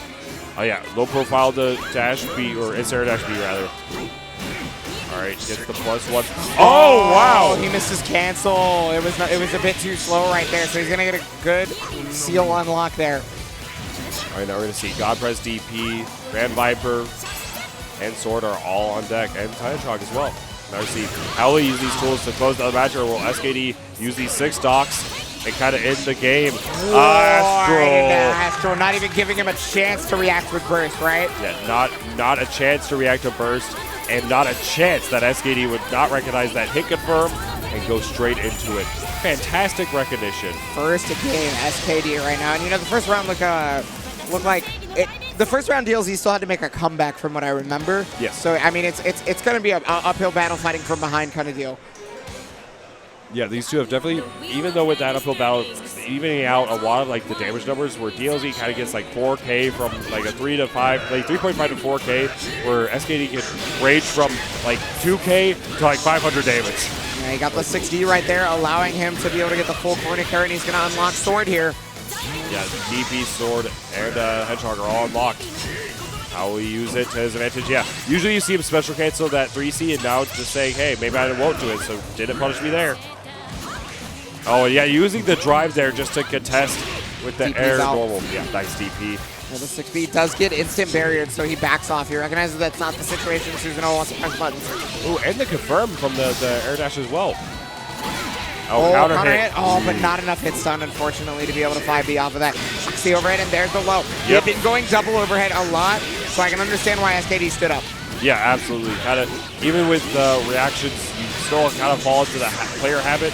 So we see now this is going to be an overdrive and active flow, so this should kill. All right, Sword. Scream on him. Yep, there we go. Crowd screaming with him. That was actually the last hit, too. Yeah, the crowd scream gave that little extra damage buff. Now we're going to see DLZ taking round 1. Now we're see if that's going to work out in his favor, or will SKD be coming back? Trying to get it. He got his stocks right there for just a moment, but the problem is DLZ was able to find his way forward again. He's got Grand Viper right now, so SKD's got to watch out for the wake-up game. It's going to be overdrive this time again. He's overdrived on just about every wake-up to get these stocks, but there it is, the 6B second hit actually connecting. 3K from it, gets more seals. That's the big thing. EA gets called out. And that was actually slow EA too, so that's why it hit. I think if it was fast EA, it might have been a little bit too quick. Yeah, actually, that's kind of incredible. But now we're going to see only a little bit of damage. 2C getting bodied by the JC from EasyOi. What an excellent jumping normal. Yeah, it's so good. And SKD placing in the right exact spot. Just like that. Oh, but that movement from SKD is so movement. Oh, yeah, it gets called out there. And, yeah, 6 stocks. That's usually 6 to 8 is what you really want to kind of get. I like that decision right there from DLZ. So he waited at the bottom of the screen and took his stock. Oh, my God. 2C6D. There's the sword. No. So normally she would go back to the same side, right? But he inputted it so fast that it actually turned him back around. There's a really unfortunate input error from DLZ. He got maybe just a bit too antsy. Nice block. There's the counter assault. Not a lot of life left for either player. All right, next hit kills and the canceling 6B straight into 6D. Gonna be taking it 1-1, and the crowd is all in on the boy. Yeah, that is incredible. Usually you see, we've seen him rock 6B in literally all of this top 8. That was the first time we've ever seen him go into the early overhead or low. Yeah, he's got to pull out all the stops because it seemingly SKD is reacting to just about everything going on. And I mean, yeah, you have to show that you're willing. The tackle counter hit. The knowledge check. Yeah, the frame trap there, it just trades so far in his favor. Unlocks DP, Sword, and Grand Viper. That's all he needs. And gets Oh, the meter recognition that he just built so much. 60 the raw overhead. Incredible play from DLZ. And just using it to get the Hedgehog level 2, able to get the full follow-up here. And Spark Hand. Yeah, 5.2k damage without spending bar. Super good. Right there's the Oh, overhead. Fuzzy. Finally, that is the first time that Fuzzy is at SKD. Yeah, the first time I think we've seen it maybe 2 or 3 times now, and every time SKD's been respecting it. Just recognize Susanoo's low game after that situation. Not great. Crouch confirmed! Yeah, JC just catching SKD crouching right there. Gonna use the 6A to try to build, but then recognizing that, SKD runs forward so he can get his own stocks. Yep. Oh yeah, the 2A, but a little bit weird on the confirmed. JC knocked out TRM. Here we go, optimal combo, gonna be able to get all the stocks. Yeah, that's what it's really about, right? You know, he doesn't care about the damage. He gets the stocks and he gets the setup. That's what he wants. But the counter assault coming out of DLZ, we talked about it earlier. 90% of his meter usage is on counter assault. Yes, he's using it time and time again. It's worked out a lot for him, but sometimes he just doesn't have the meter he needs. But we're seeing Paolo work out this time around. SKD has gone the mix 3 times in a row. The full riser, not even gonna need the 4th one. Going into that round 3 once again. Game 3 right now. Losers finals. Final round of the 3rd game. Here we go. Yeah, gets the drive on the sand kick. We haven't seen him use that normal or that special just yet. Wow, the early burst. We've seen that time and time again. And just not even going to say, I want this overdrive, the potential of having two bursts. And wow, that confirms a little bit off. Oh, 60 just a little bit far away, but there's that 2C, right?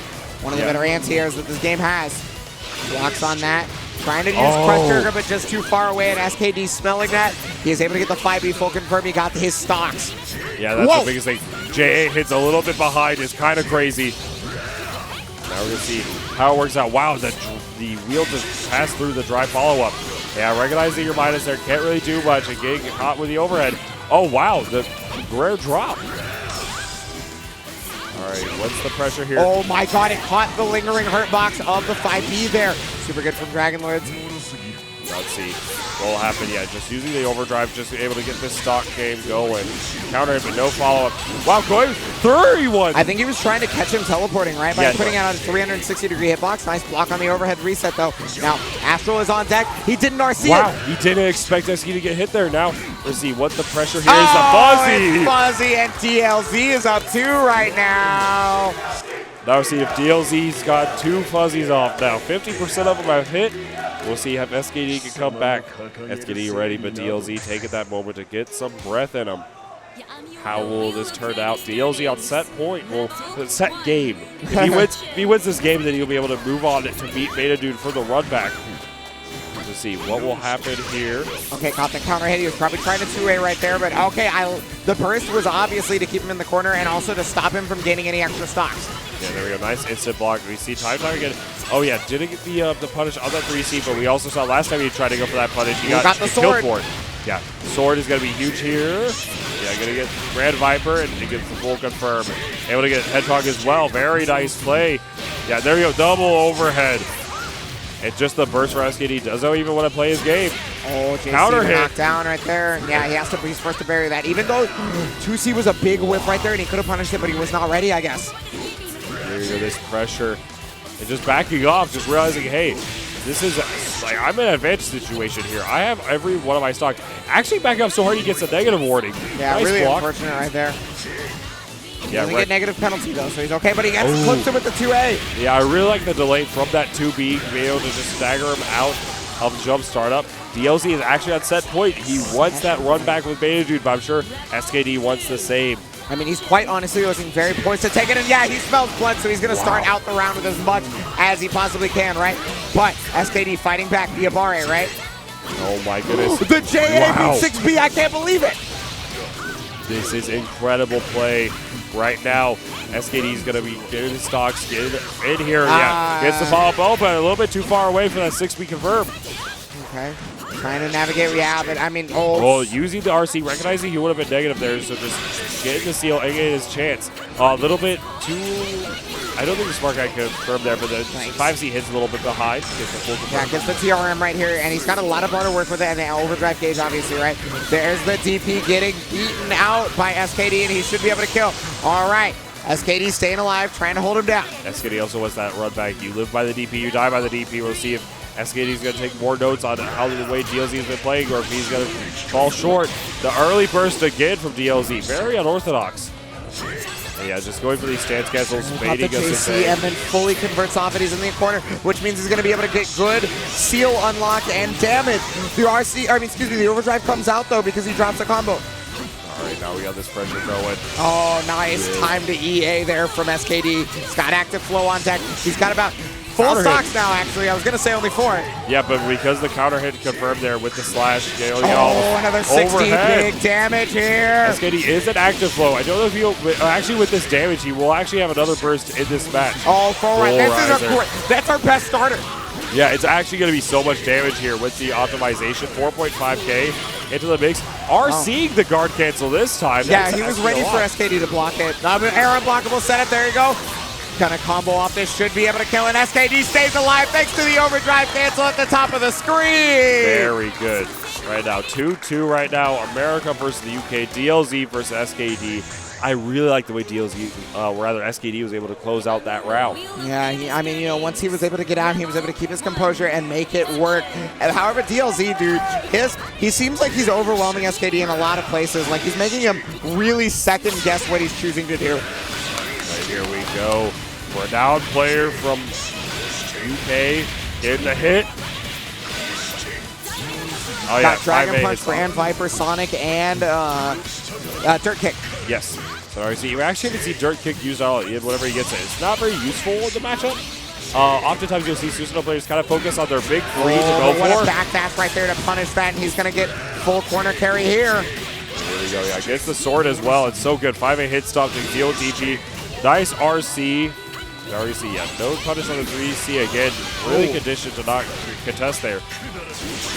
Sonic spin. Oh my god, I thought that might have been it. There's the DP out of SKD. He's coming back in. He's only got 4 stocks, but that may just be enough. Oh wow, that's just a straight confirmed. 1,700 damage. Not tons, but able to get the knockdown. That's the bread and butter. Catching him jumping out, I think, again. And the thing about this, though, is SKD's going to run out of stocks, right? So he has to set up. There comes the DP. The burst actually comes out. Wow. He forced SKD to burst there. Full riser, is that a punish? He DP's through it. He gets low. He doesn't have any bar, though. He doesn't have any way to convert off that because he didn't have any stocks. The 2-8 comes out from DLZ. He's running for it. There's the instant block. The defense from SKD is going to be really prevalent here. He blocks the fuzzy block. He's got so much bar, though. Brilliant defense. No punish because of how conditioned he is with the 3C. Nice trying to punish the Sonic spin, but unable to do so. DLZ at full screen right now. There comes the Sonic spin. The mix-up is ended up blocked, but will he block the whole thing? There it is again. He has the counter, and Sonic comes out. He's coming straight at him. He's going to be able to use the other. And SKD playing that so well. DLZ with a tremendous offense. SKD with the confirmation and the 5C starter. That's going to be huge, but he gets level 3 tackle now. He's going to be able to confirm anywhere from in the mid screen with it. There's 2C right there, and he's also going to get the counter hit corner confirmed as well because he has the level 3 tackle. He can use that to launch. Yeah, and he gets sword from it. Throw, we tech those. I think that was again, another counter hit. Okay, he got it that time. He got it that time. Oh yeah, just a little bit too much hit stun decay. Now we see how will SKD come back with this. He is 5B, the 60 hits the master. And it's time here, ladies and gentlemen. Final game, final round, losers finals. DLZ, SKD. Who is gonna take it? Round start with the overdrive cancel. That's gonna give him corner carry, stocks. Seals. And it's also gonna get him damage. Look at how much he did. 4 points. Oh my god, yeah, that was tons of damage. He's able, like I briefly mentioned, Susanoo players gotta go for the big 3. Those hit big 3, and this is a big 3,000 damage. But wait, there's more. He's working on a huge deficit hit right now. SKD needs to make something happen right here. And that's a way to start it, right?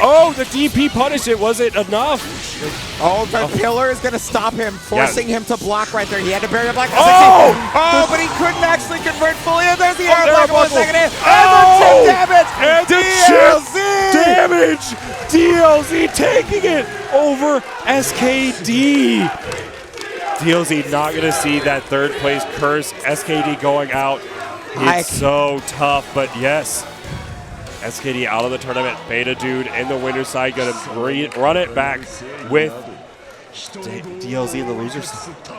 That was that was just such a fantastic game of BlazBlue. The level of adaptation and the way he was trying to choke SKD out in terms of forcing him one way or the other, right? Like making him want to do very specific things, making SKD just forced to block so much more often than we're used to him seeing, right? Yeah. Normally SKD is like, oh yeah, I'm easy, I'm on offense all the time, right? Yeah, just jumping on top of you, just...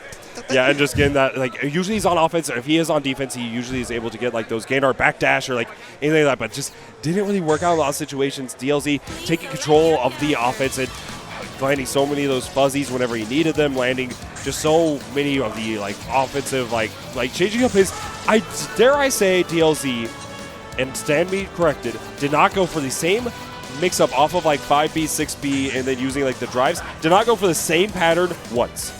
I do believe he may have, but the thing is he was varying it so often that it was so hard to tell. Yeah, like he never repeated it. Like, unless he may have, but it may have landed.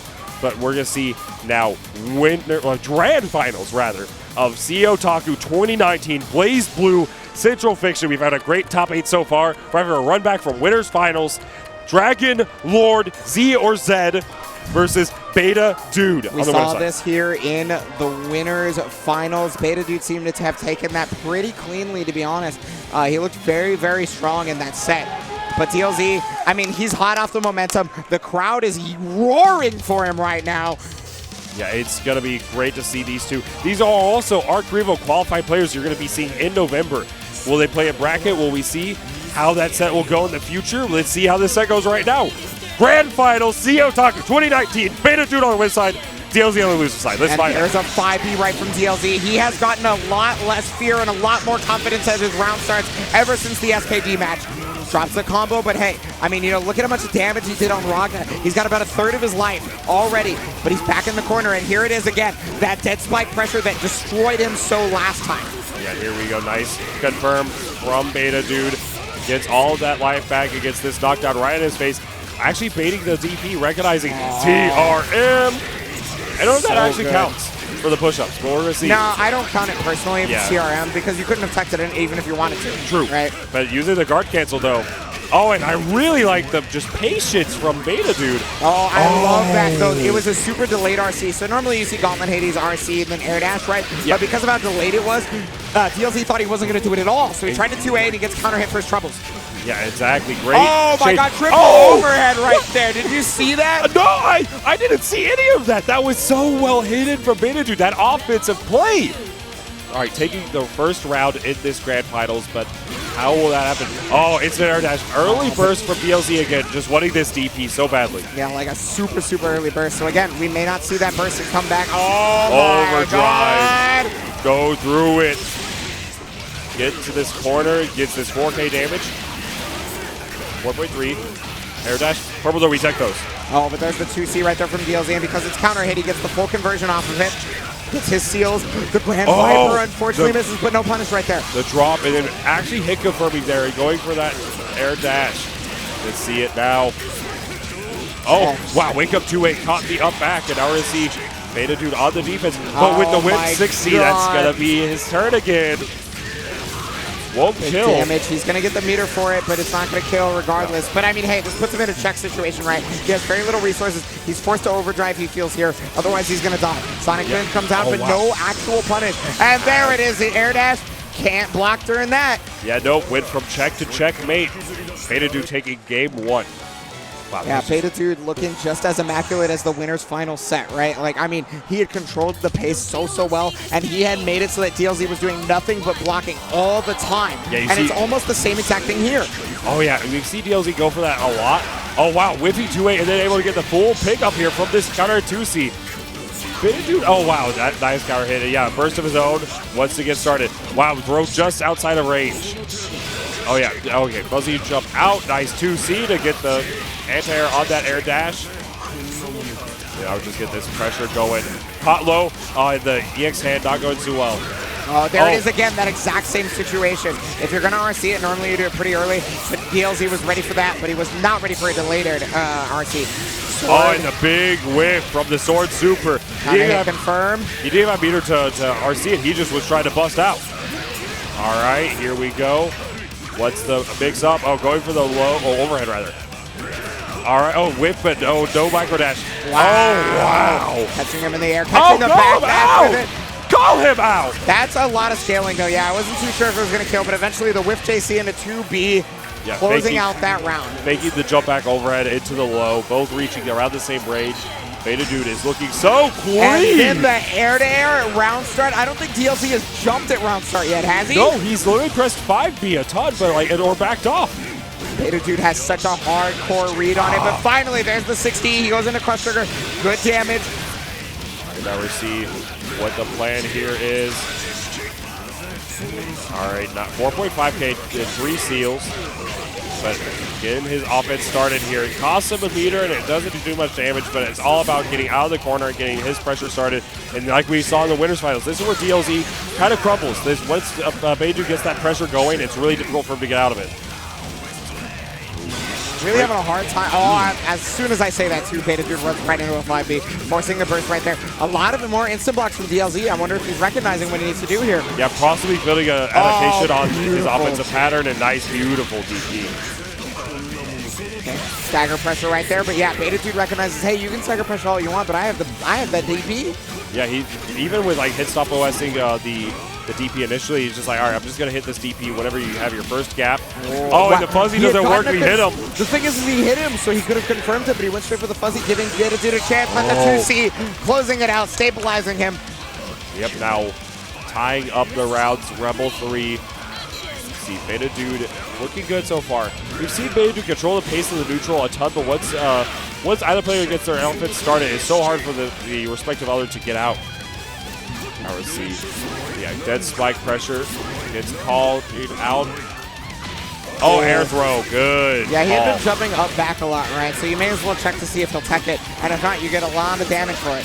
Yeah, absolutely. Now we're gonna see what the fight is. Oh my God! The back dash right there. So the 5A whip, getting the back dash with the throw, and I mean, you know, he's building tons of meter. He's got the best setup possible for himself here. This is an incredible show of Blaze Blue Central Fiction. The guard cancel out. Yeah, but there's the DP right there. Yeah, no safe jump for you, sir. All right, nice double overhead. He's always trying to keep offensive pressure, and that's the first time I think we've seen DLZ actually EA after an overdrive down. Yeah, no, usually he's been trying to like go for the 2A or anything just because of how good the hitbox and hurtbox is, but that time going for the EA. Counter hit. Oh, yeah, and because of that, Gauntlet Hades is a true combo, so he could overdrive, yep, and then he's probably going to super.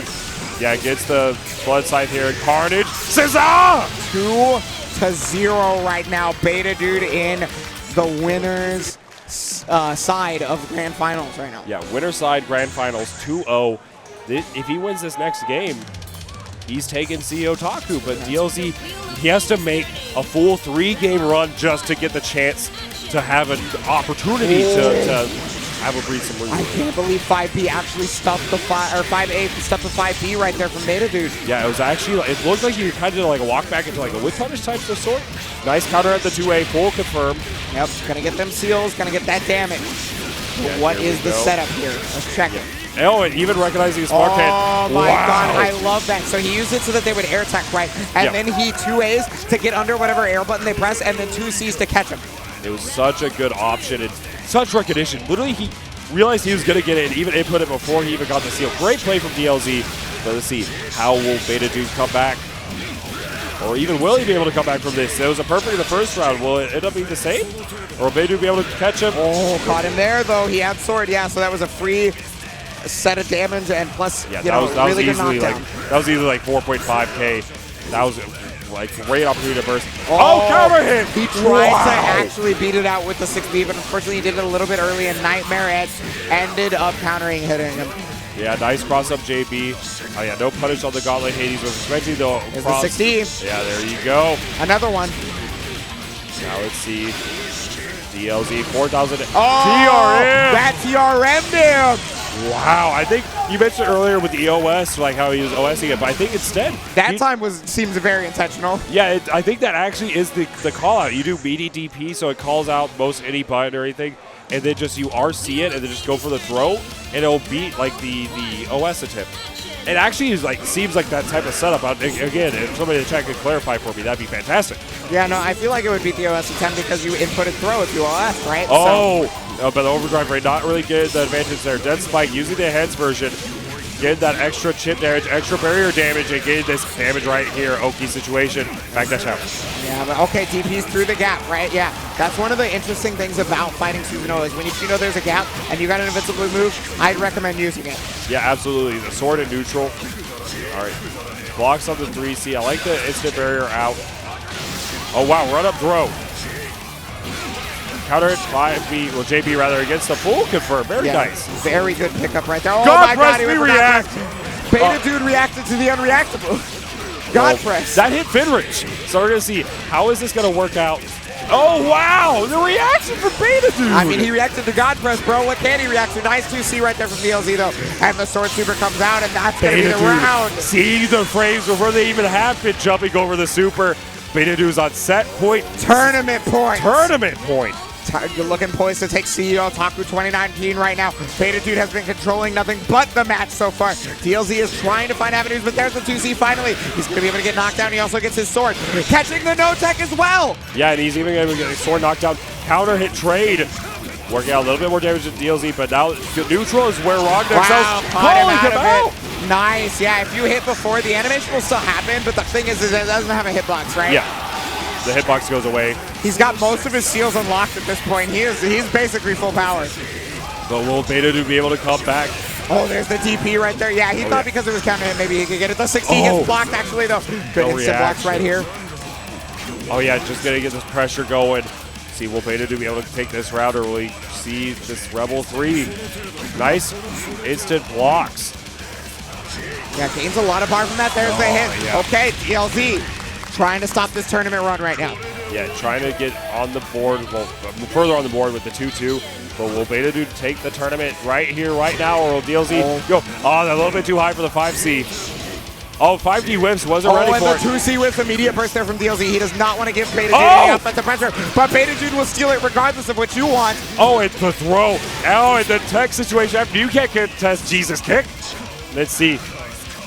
All right, nice instant block. Only +1 in that situation. Even jabbing after it. Calling out the back dash. Betadood. Full confirm right here. Betadood is sitting on it perfect. He got the back dash. This should be a kill, I believe. Overdrive activation. Gonna hit. This is Carnage Scissors time right here. Carnage. And Betadood takes CEOTAKU 2019. My God.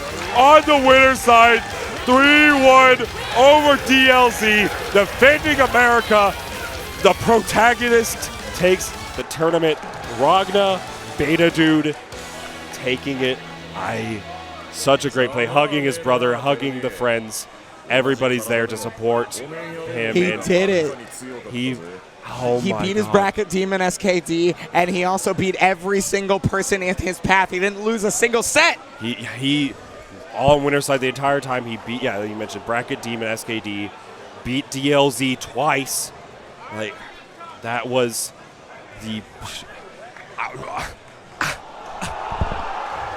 It was beautiful. His play was, like, unstoppable. It was like, nobody could even fathom what they were supposed to do against him at that point, it seemed like. Like, the adaptation in the mind games between both players was just so good. And, like, I mean, you say it every time. I say it every time.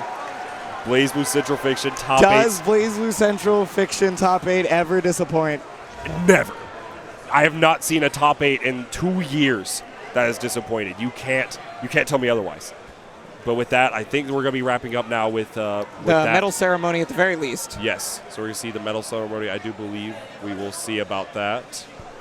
We're getting the word from God himself. Talking about the medal ceremony right now. All right. So let's see. I'm not even going to try to. I know Beautifuldude in 7th place.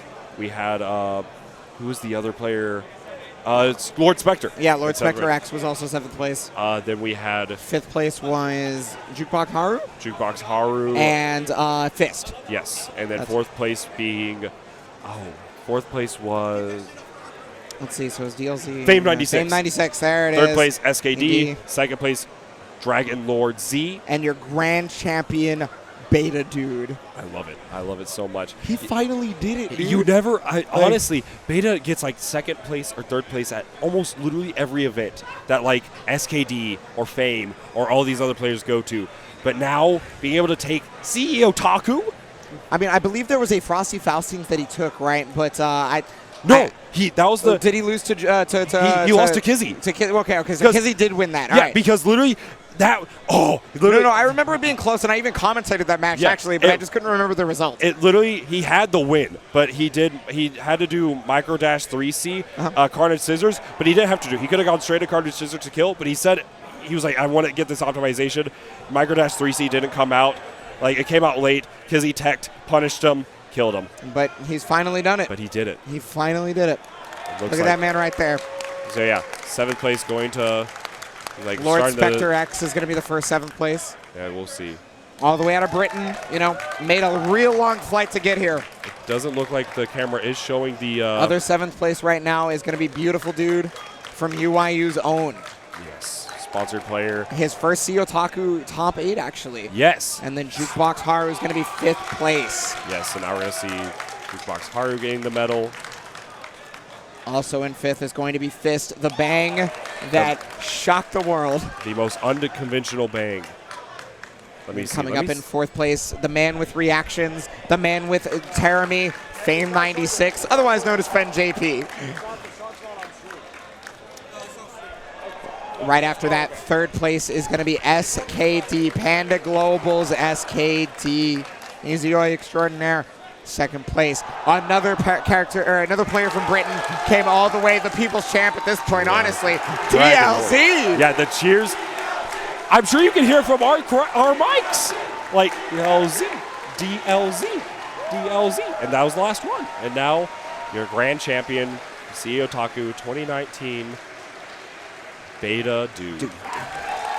There it is. Look at that fist in the air. You guys can't see it on stream, I'm sorry, but yeah. He's just so elated, honestly. Okay. Oh, they can? Okay. Perfect. So now we're going to see, holding the trophy up. I think that it is his first CEOTAKU. Fantastic play from him. I'm so happy to see the homie taking the tournament. He left nothing but bodies in his wake. Yeah, no. All right, and I think that's going to be wrapping it up here at BBCF Top 8, CEOTAKU 2019. One of the best top 8s of this year. I mean, we have Arc Revo. It just keeps impressing, dude. Like, it just keeps happening. Like, it's crazy. Like, literally, from January to now in September, you've just, it's like, okay, that was a good top 8. Better. And then just that top 8. And both those players are going to be at Arc Revo. This was an Arc Revo qualifying event, but we will see them there. SKD as well. And with that, that's going to be wrapping up. So thank you all so much for tuning in. I've been Bojack. And I've been the Ebonic Plague. It's been a great pleasure commentating. And so if you guys want to stick around, Climax is when DATAFGC will be back for the event next month. Yeah, so there won't be any CF there, but you will have DFCI, all the French Bread games plus BB Tag. So definitely check that out. Make sure to register, especially BB Tag players.